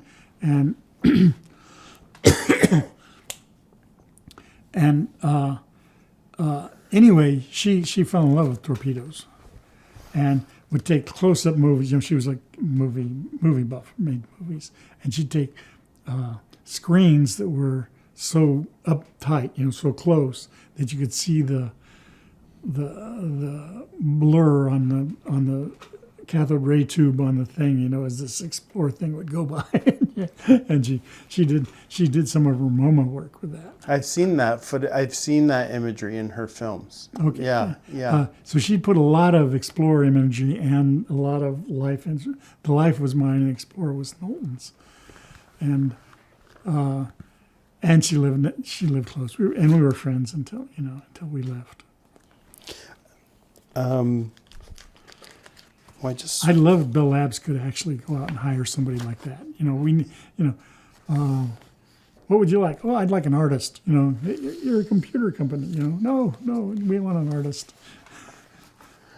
Well, I know you've talked extensively about in a recent lecture about your involvement with digital music and the digital encoding of sound and the PAC format and the list, the player piano. I wondered if, there was anything. Well, one, I was wondering, was that work taking place was that across the 1980s that you were doing that primarily, or when was that real bulk of that work taking place? The PAC and the encoding was in the early 80s. That's where we talked about the golden years in Munich. And in 88, I took an inverse sabbatical. I left work to go to teach, right? in Sydney. And there I actually gave some talks on PAC and made a what you call a Walkman, but it would these hard floppy disks, the little 1.55 megabyte health. You'd plug it in and it'll play a song and then spit it out, And I took that around and the idea was so great, and so it was a Pac-Man, it was a Walkman, but we called it Pac-Man. And then when I came back, I thought I started collecting music. So it was post '88. It was very early '89, end of '88, beginning of '89,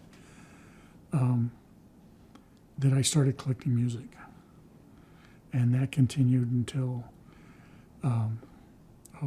several years ago, maybe 10 years ago, when the internet would get you every song you ever wanted, so that there was no collecting anymore. Right. It was hard in the beginning. Yeah. Well, I wanted to talk a bit about Plan 9 and how that project started to gel, how that came about, and what the real motivations behind it was. I loved Plan 9. I mean, I think it's the best operating system out, except that it doesn't have the apps everybody demands. So it'll never make it, ever. And the major reason it didn't have a browser. Without a browser during the era when everyone went to the internet, it's over, right? So, but the operating system is clean, precise, pretty, very capable of doing anything. It's just really it's actually a great operating system. And it was mostly Rob Pike who did it and designed it. And it had some ideas that were just still way beyond the time. One is we wanted multiple machines to connect together, and we wanted them all to run Plan 9 and to communicate as though they were next door or far away or whatever they are. And we,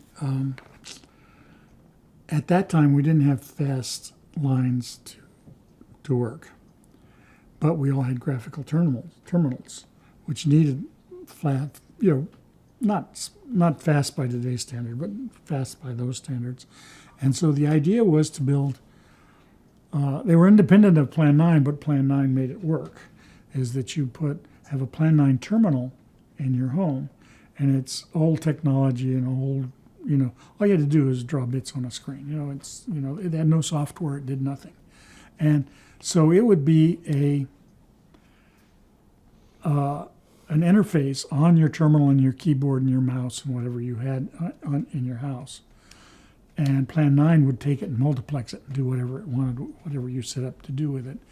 And it would transmit at low bit rates because there's no traffic there, right? You draw a screen, which is the highest little tiny burst of traffic, and outside of that, nothing. So to a big computer somewhere else in a central site. And it had no terminals, it had no nothing, it was, and so there were three Plan 9 devices, right? One was the terminal, which was the thing I just described. One was the computer, which was a hierarchy of things in the computer center, fast ones, slow ones, far away ones, and file systems. And the file system, it was all based on a protocol, and the protocol was a multiplex protocol of basically open, close, read, and write. Mm-hmm. And one line of the protocol, one multiplex, there was a line and there was a protocol on the line, but there could be multiple protocols on the line. And one protocol on the line simulated what you could think of as a file system. Okay. And it would give you a whole hierarchy of file systems. So the line that read the terminal and the mouse would be a file system that had terminal, it had a file called terminal. You read and write bits in there. A file that you call speeds or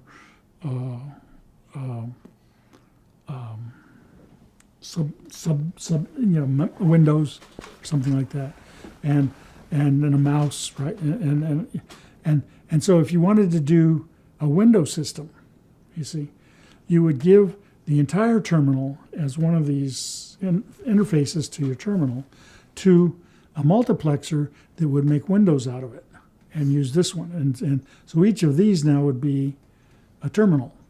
And you could run one terminal to one CPU server and one terminal to another CPU terminal. And then the file system was a large multiplexed cached file system, the best you could do. And it was backed by a worm. A worm is a WOR, and write once, read many. And it's basically a CD, a writable CD. And you write it, you can't write it again, it's over, right? And so we had a normal Unix-looking file system that would serve one of these, a multiplex version of this protocol on fast links. And when it boiled down to real files, the real directories, it's not a file, it's a directory now, that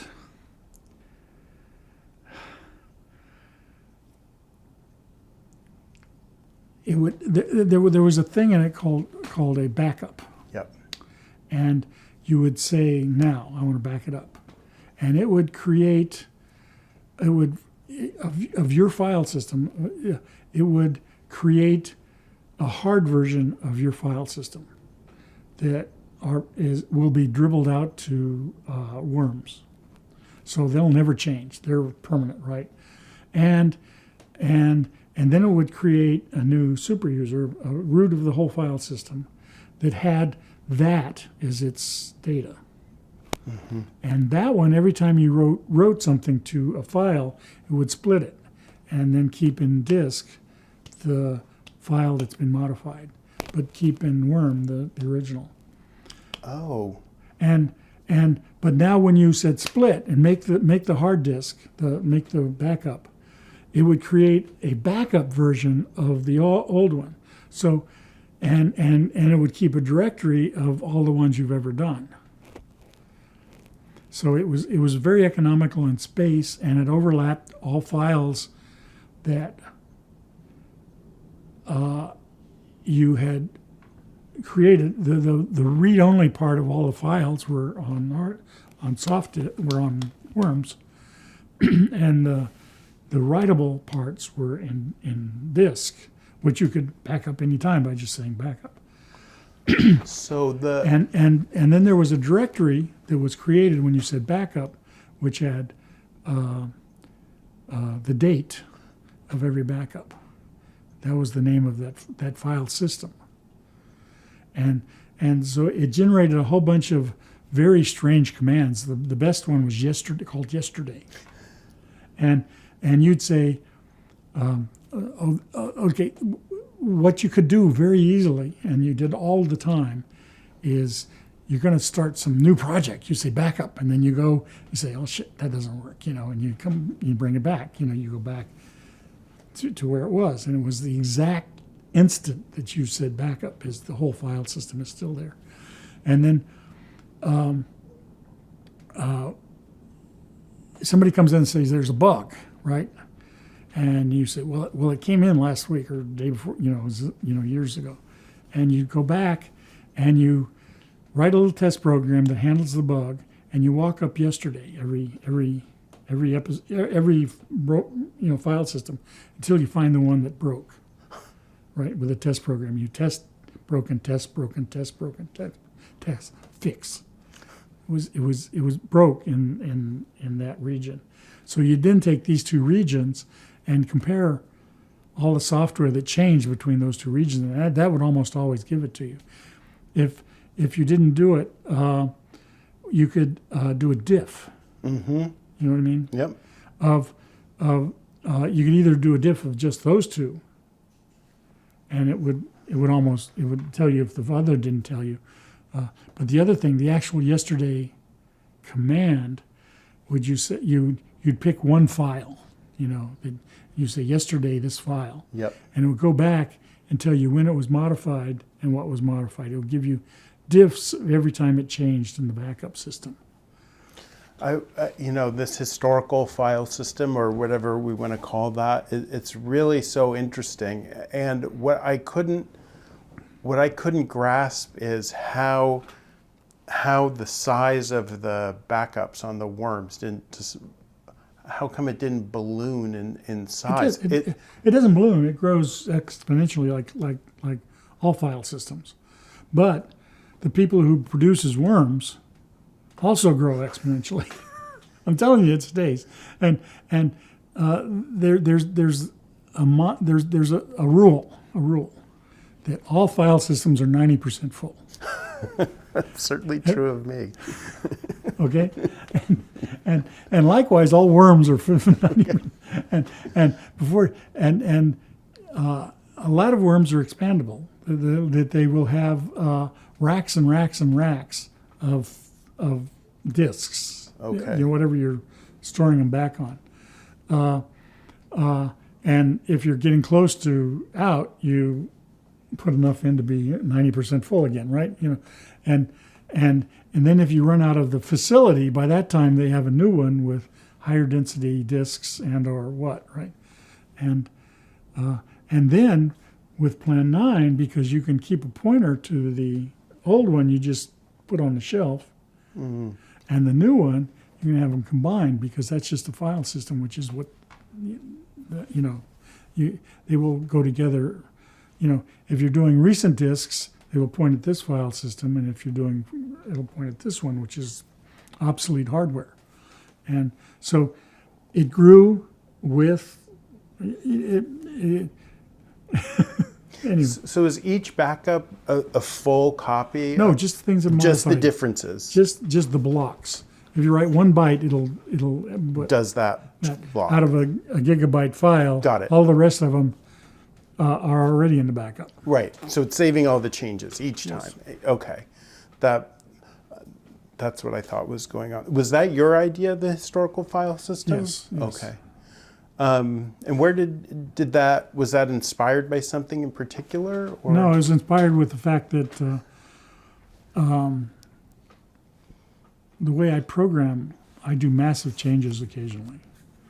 And very often I say, damn, that didn't work. And I want to go back.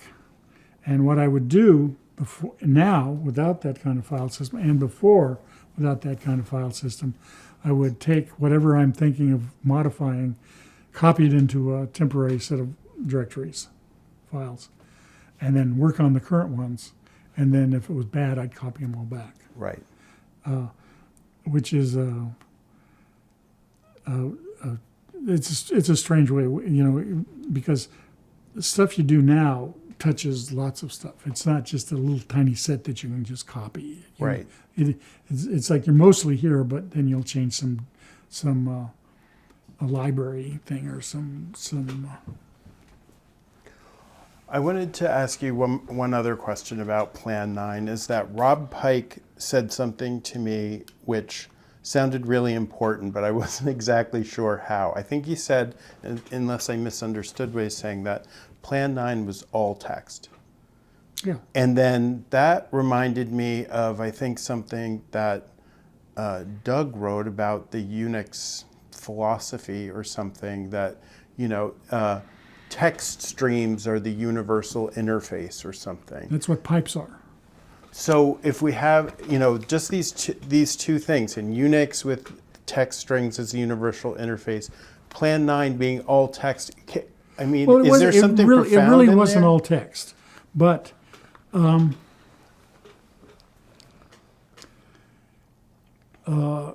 most of the major, if you had some hardware piece of thing like MP3, it'd be MP3 going between them. Right. But by and large, like if you were developing like if you're running a terminal, right? there's lots of things. There's baud rate, speed,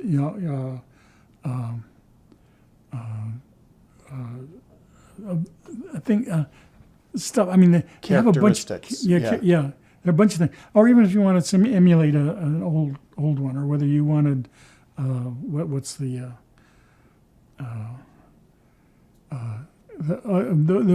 never mind. Anyway, if you had something that was a parameter on the terminal, like the speed, it would be in a separate file in the Plan 9 pipe, the Plan 9 protocol, that would be a separate file called mode or something like that. And if you wanted it to go 9600 baud instead of 110 baud, you'd just write a 9600 9600 into that slot, just with an echo command. Echo 9600 there, and it would change the speed of your terminal. And the ultimate of this kind of thing is that you can actually run the run IP and SSH by echoing IP numbers and addresses and things into the IP driver. Okay. So it's very strange you could do that kind of stuff, and but it was very, very handy to have this the text. There was a CD writer. Okay, now CDs are complex in that there's analog, digital, and expandable. You haven't, you can write for a little while and write a track, and write another track tomorrow and another track till you say finalize, right? And so you could plug one of these CDs into your CD reader writer, whatever it's called, and then look at it by LS, right?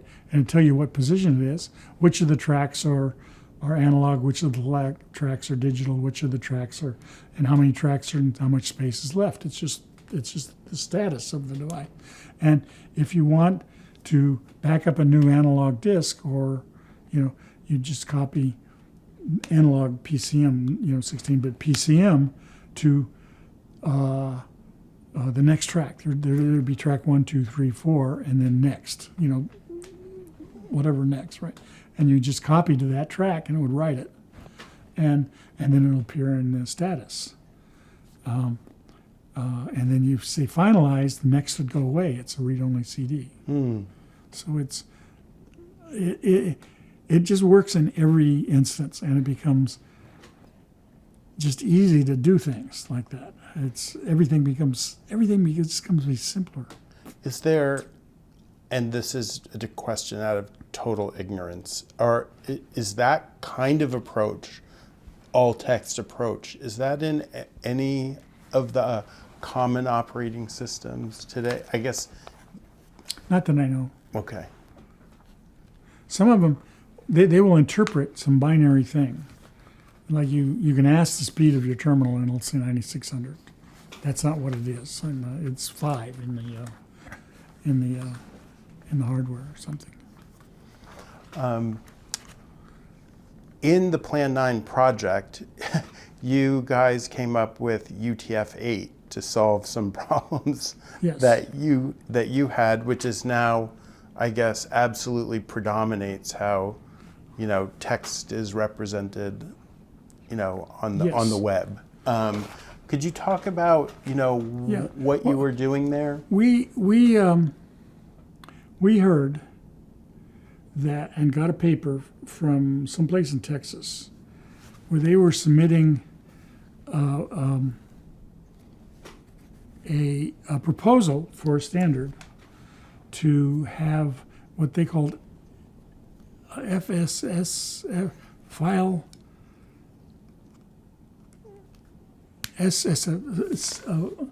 safe file system, and that it's a bad name, but anyway, and it never lasted, so it's good.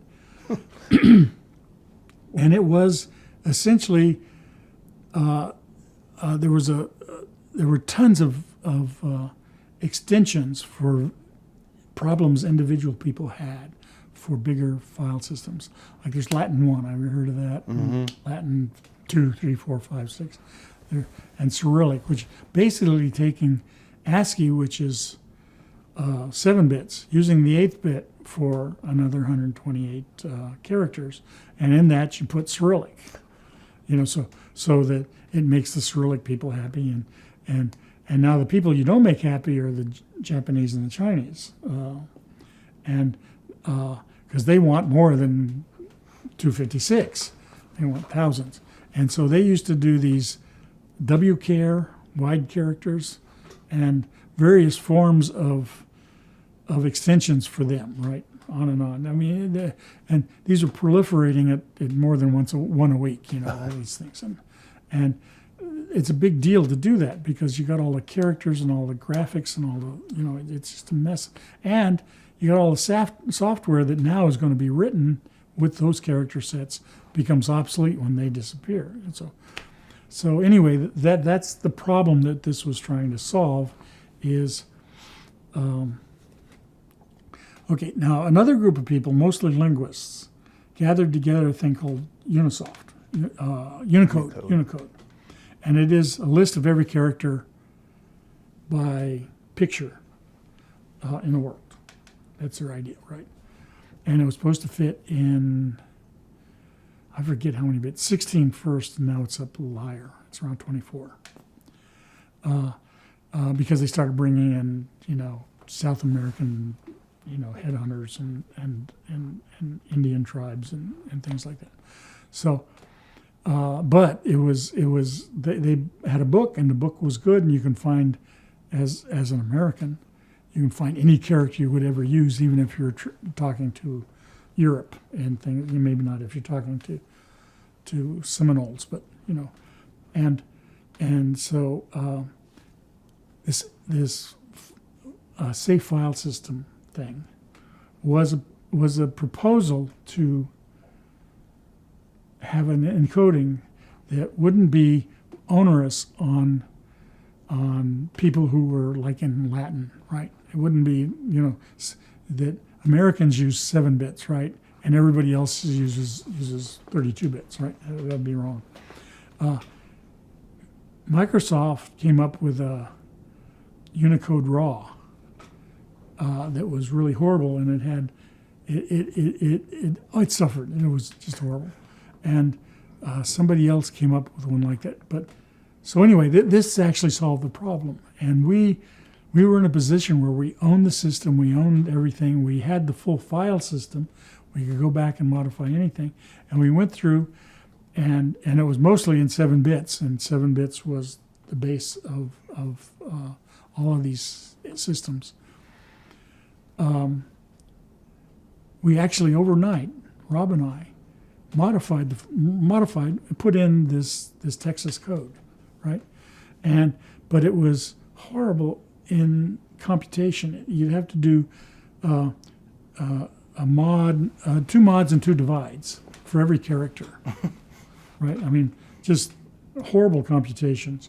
And it wasn't even easy after that. After you did all that work, it wasn't even easy. And but we did it, and we were happy because it really worked. And if it's going to be a standard, we'd be the first ones to have this standard. We'd be it. We'd be in the driver's seat. And it slowed things down. I mean, you couldn't type as fast. You couldn't put on the screen text at nearly the speed that you used to. Right? It just was too computational. And there were still CPUs that didn't have a divide instruction, so you'd have to do software divides. So anyway, we did that, and then we heard that there was the standards meeting come, and they were proposing it to the standards meeting, and they heard that we had implemented it, wanted to know if we had any thoughts on this, and we thought that was too slow, and they said, well, have you got anything better? We'll think about that, And so in one day, we went down to a dinner at Mom's. I don't know if you know. No. There was a joke going around that's you should never eat at a restaurant named Mom's. You should never eat at a restaurant that's above the first floor. You should never eat at a restaurant that rotates. That's on a, anyway, there were about 5 of these never. And so the restaurant that we went to mostly, we called Mom's. Like you're never supposed to eat there. Yeah. And we were at the table with napkin, right? And I wrote down the code for this, for UTF. Unicode and UTF, and we went in and we changed all the Texas stuff to our stuff in a night, and ran it for like a day or two, and then we submitted it to the standards committee, which was sitting waiting for our reply, and they adopted it instantly.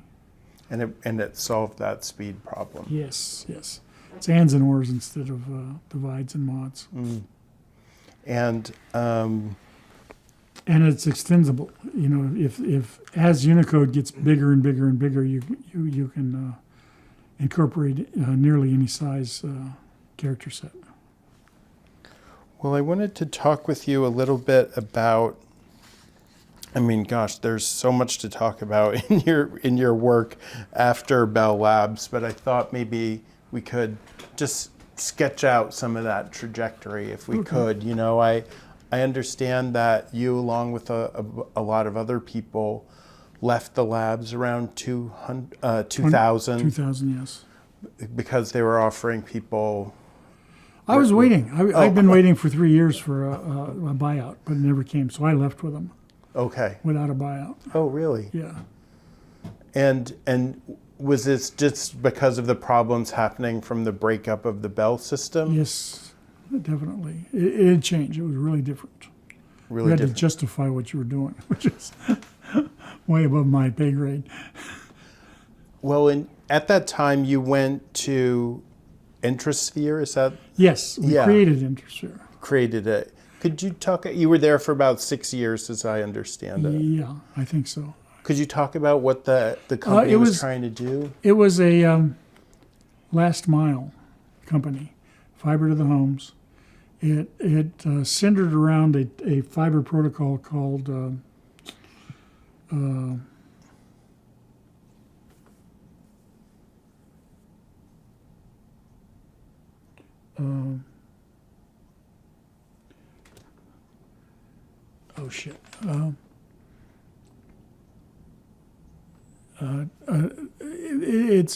it's where you have a single transmitter from the central office and an active laser to do that, and that the splitting was done by mirrors. Okay. It was the word I'm thinking for I want is the word for not having anything active in the splitting. A passive splitter? No, not passive. Anyway, so you could split it down to 64 at those points. It's better now. 64, you could run 64 homes off of this. Okay. And it was a packet-oriented thing, and you'd send a packet to a place. Everybody would get the packet, but only the guy who got it, who wanted it and had his address on it, would get it. Right? Okay. Would use it, and then he could send back. Now, the major problem with that is what is a packet and where is it in this list? Because some people are, it was meant to be a max of 20 kilometers away, right? But it could be right next door. And the difference is massive in delay times. So if you send a packet out, this guy sees it, in 500 mics, and the next guy down there sees it in a millisecond. You understand? Mm-hmm. Huge differences. And so the key to this protocol is that there's a delay line that's up to 20. Think of it as in time. You can think of it as a time delay line, although it's not. It's a bit delay line that the time is the number of bits, right? Mm-hmm. And so the delay line was 20 kilometers long in the thing. And so you talked like you were on the end of the line, 20 kilometers away. And you'll get your answer. If you're right up close, you'd have a huge delay line, and you'd get it at 20 kilometers, and which is synchronous with this pseudo time that you're on the slot. And then you'd answer through the delay line back, and it would come out at your time slot and be transmitted on the line. So everybody had a 20-kilometer delay. Got it. Built.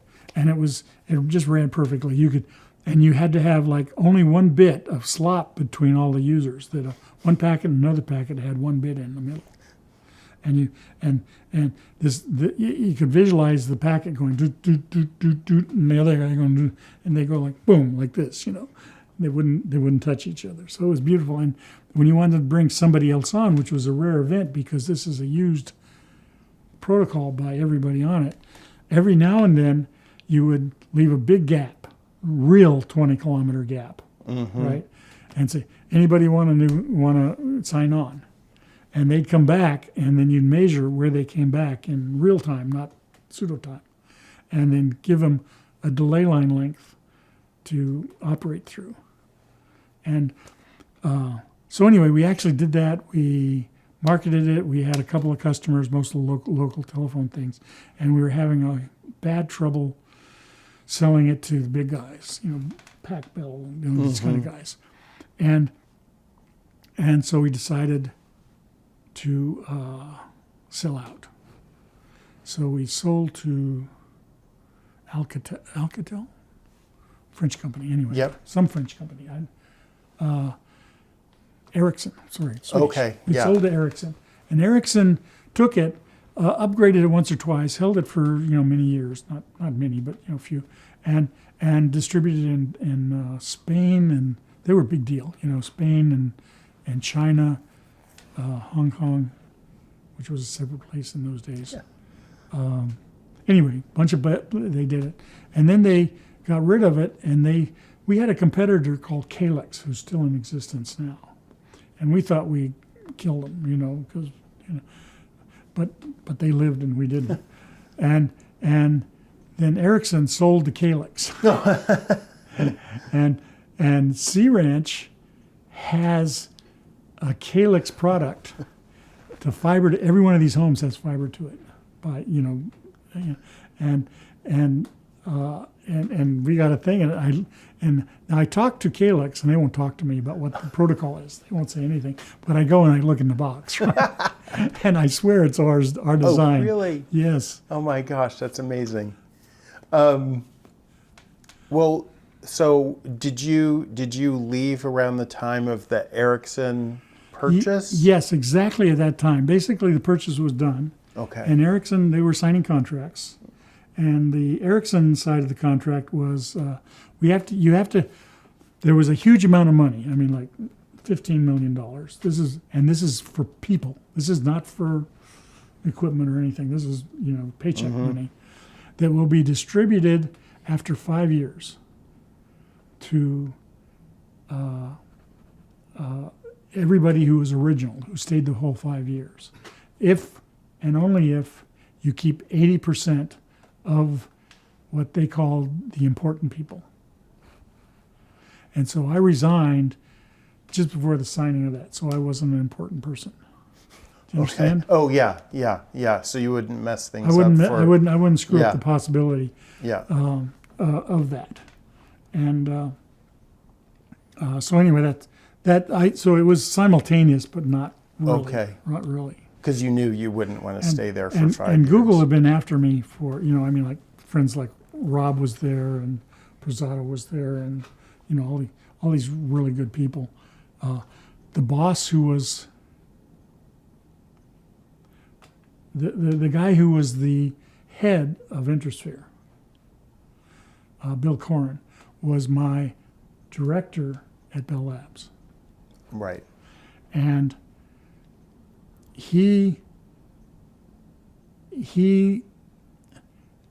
there was no CEO while we were developing. It was all development, right? Mm-hmm. And then when it became CEO time, when we had to kind of sell it, right? Yeah. There was a discussion whether or not we were selling to be a phone company or whether we were selling to sell out to make money, just walk away with, Right. moving up. Corin wanted to make it a phone company. Now wanted to make it work and put our names on it, right? And we discussed it and voted, and we voted to sell out, which became Ericsson. So we got a sellout type of CEO. And Corin got pissed anyway, so he left and went to Google. Okay. And became a very high executive at Google. And from that point of the time that we picked up a CEO till the time we actually sold, which was like 2 or 3 years, Corin was moving up in Google, and he was after me. I'd get sometimes weekly, but mostly around monthly.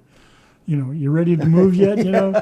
And here's what we can do for you. All of this stuff. And I'd go in. I was good friends with Eric Schmidt, who was He had been at Bell Labs, right? He'd been at Bell Labs, and I'd go into I get tours of Bell Labs, and I'd go. It was kind of funny. I'd go to Rob Pike's room, and I'd say, "What you doing? I can't tell you. It's secret. Don't tell." And I'd walk by Eric Schmidt's office. He said, "Come in here." He said, "You know what we've been doing?" And that was very funny. So anyway, when they heard we were selling, and there was a time limit, I mean, basically, they kind of assumed I wasn't going to become an Ericsson employee. I wasn't going to go into another phone company. They intensified the thing, and we started getting swag. I mean, it was, you can't imagine. Do you know what an American Flyer is? It's a sled? No. No, it's a wagon. Red wagon. We got American Flyer full of swag, with candy and Coke and flashy laser time kind of things and badges and shirts and it was a full American Flyer full of swag. It had a gumball machine in it. And they were just plummeting, and then they gave me offers that as long as I was leaving, I mean, that's the place to go because it was an exceedingly good offer. And could we just talk for a little bit about? I mean, again, there's probably tons of stuff to talk about your time at Google, but I mean, the creation of the Go language, which has become such an important programming language for, let's just say, cloud computing. Could you talk about, what was the impetus for that, and what were you trying to do with that language? Can I tell you an unknown story before that one? Please. A Google unknown story. Please. And it may have to be edited. Sure. All right. So there was a project when I went into Google that I learned about Google. It's called Google Books. Now, there is a Google Books now, but it's not the same. It's the remnant of the same, but it's not the same. And Google had a plan to make every book available in the world online, right? And they built the hardware and the software to do it, and the disk storage, everything. I mean, it was all done. They took a rack from a data center. The data centers were racks. Yep. Of flat computers about this high, and then there was disks in the middle, and then computers below. And they took a rack out of a data center, right? I didn't take it; I just built another one, and put it on some sort of portable carting kind of thing, and then they built a reader, an OCR reader, that would mechanically hold books at a 90-degree angle, and then a camera here and a camera here. And it would move, and there was a processing that goes on that they'd read this one, right, and display one 2 times ago. And so there was an operator that would be looking at 2 times ago. and would fix it somehow if there was a thumb in the way or something bad. Would go back and do it. And then it would go through, and then they took these, they made several of them, I think on the order of, I don't know, I won't even say how many, but, and take them to major libraries, I mean like major libraries, and go through every book in the whole library at least once, mostly twice, and compare the different ones. And they didn't stop at editions. I mean, they do all editions. I'm talking about every book. And so it might be a book that has 5 editions and 3 copies. There'd be 15 of those things, and go on. So now you understand that it's a big deal, and it's a goal. It's a real honest goal to make every book available. Period. And the modern books, were all being digital, and they had contracts with every one of the modern book producers that they'd get the digital copy, so there was none of this manual stuff. And then they went overseas. They got all the literally all the big libraries, right? And they were just about done. They were, and it was really cool to see this stuff. Oh, it was so great. And then they'd actually okayed it with various forms, with copyrights and things like that, and made the so-called legal notice that you have to make. There's these legal papers where it's just a bunch of things saying I'm not responsible for my wife's debts anymore.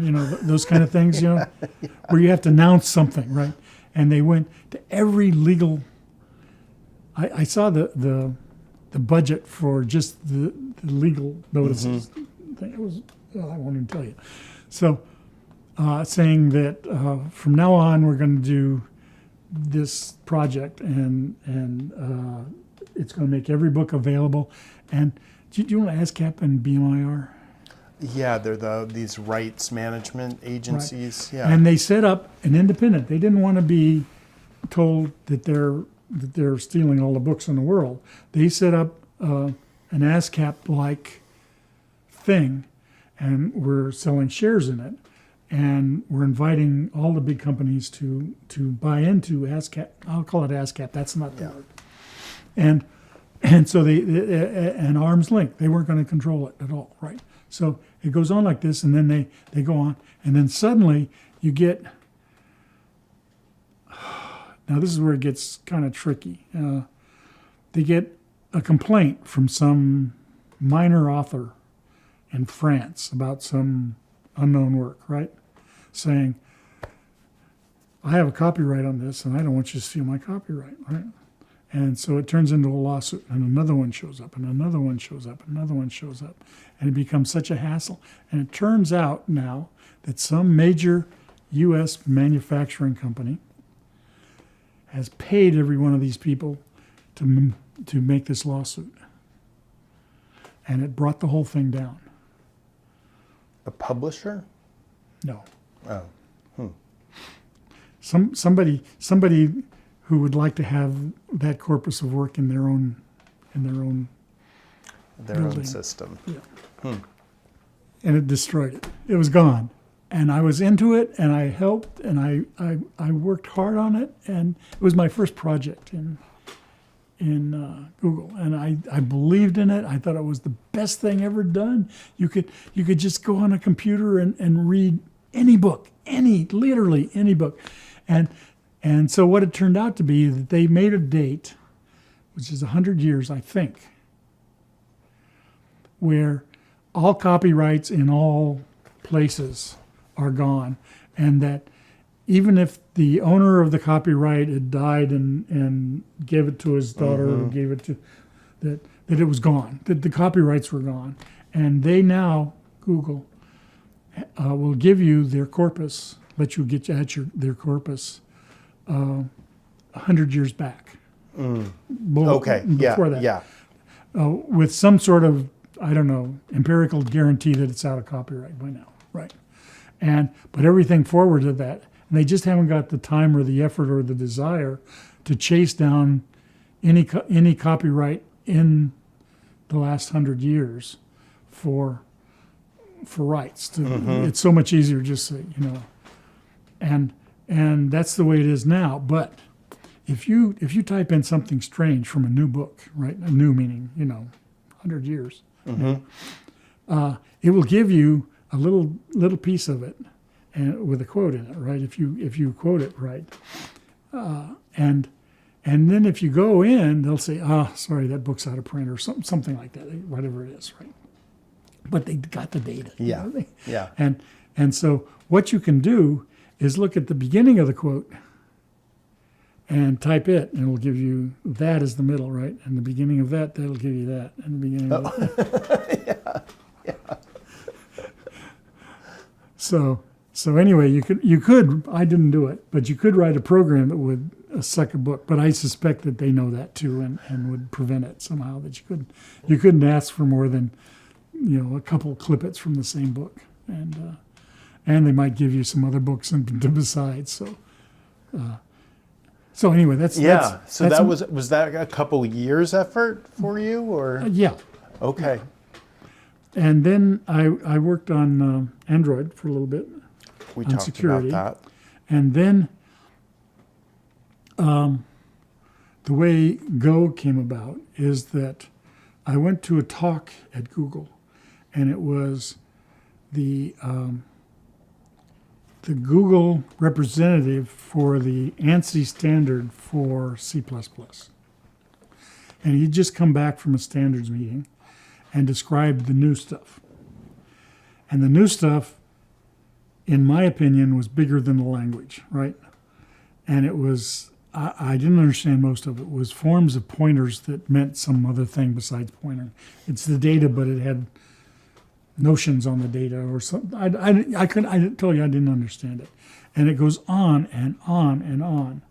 And it was an hour talk that was dense on just the improvements, so-called improvements to C++. And some of my friends, like Griesemer and Pike, were complaining about,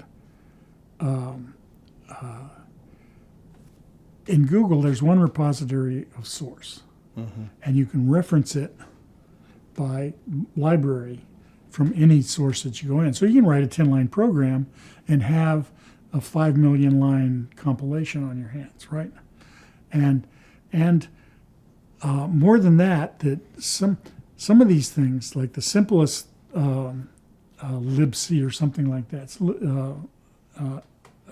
library, will be loaded and examined hundreds of thousands of times.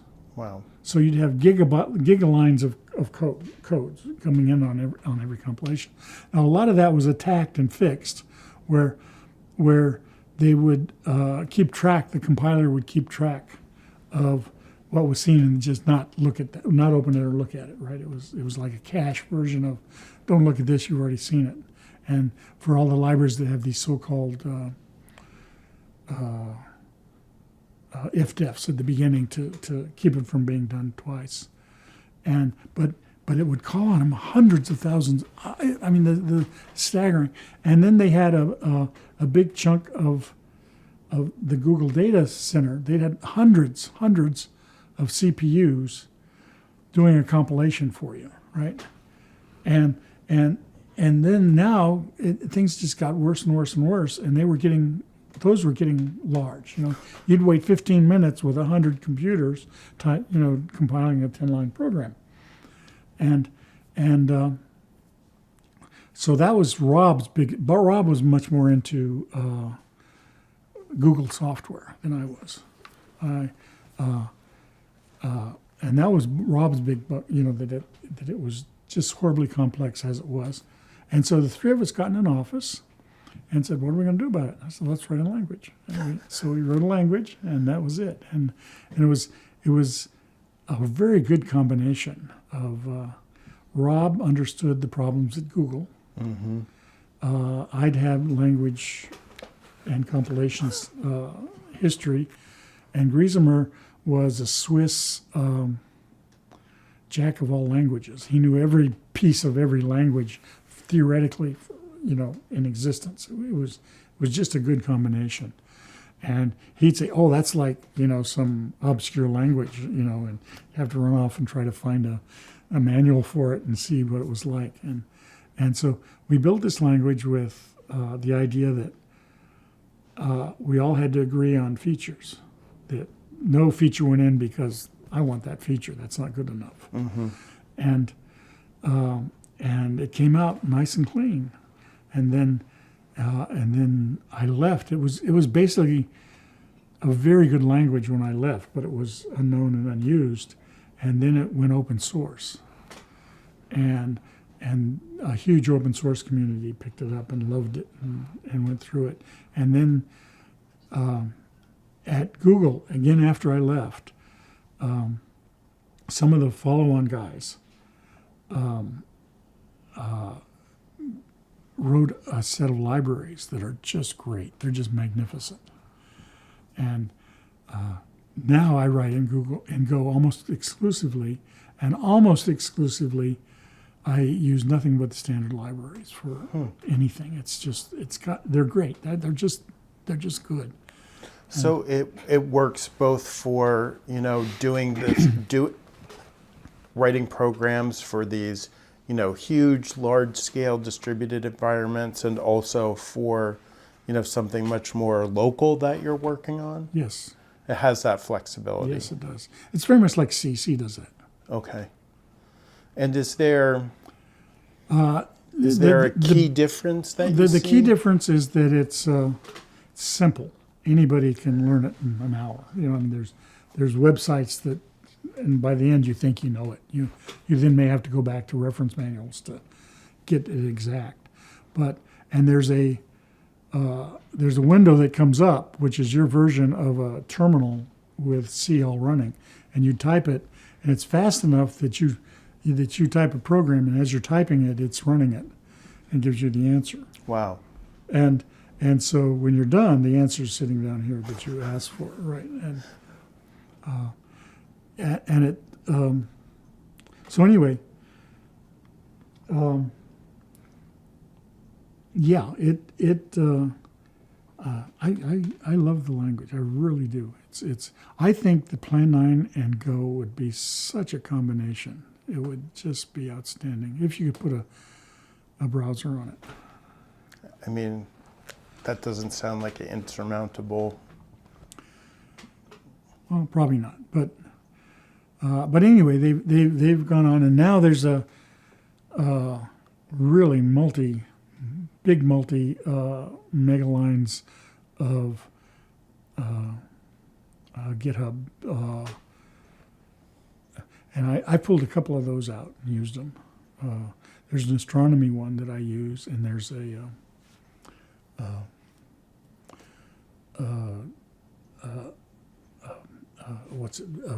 VLC.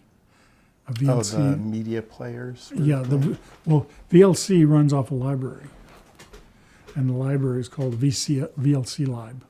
And there's a Go interface to VLC Lib, so that you can do anything you can do in VLC from a Go program. And that's one I use a lot. And anyway, it's just, but other than that, everything, all the chess stuff is in just the standard library. It's the big difference in Go is that it's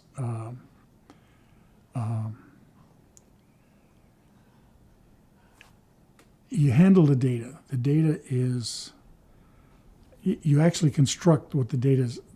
It doesn't move things around. It doesn't play with things for you, and it doesn't throw things away. It doesn't add things.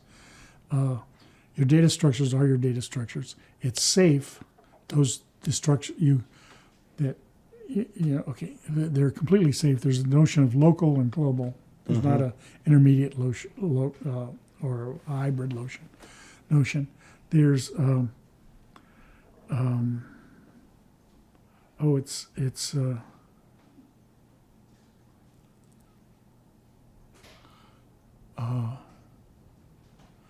it's garbage collected.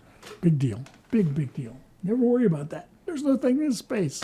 And it's got about 4 really nice new notions, and all of that's been seen before. Everybody's done that in different forms, not together. And but it's got like the constants, right? Everybody else has a constant, which is some form of a piece of data that's in the language. Our constants are in a different realm, and they're maintained in arbitrary precision. Okay, and if you use it in if you add 1 to something, it will reduce it and make sure that it's a 1, and add it. So that it's independent whether you're adding 1 to a floating point or a double precision or a multi-precision things. So the constants are, and it'll do. Somebody did something they showed me. It was, do you know what a Hamiltonian is? Yes. Okay. Someone solved a Hamiltonian, which is very hard to solve, or invert is the word. Hamiltonian, and they did it in the constant. Wow. and it would take longer and longer and longer to come down with diagonal 1s, and then longer and longer diagonal 1s. And because they did it with, a constant plus a constant is a constant of the in the constant realm. And so they got the whole Hamiltonian inversion as a constant. And then they well, I think just in being aware of the time, I think maybe we should end there, unless there's something that you really would like to additionally share. No.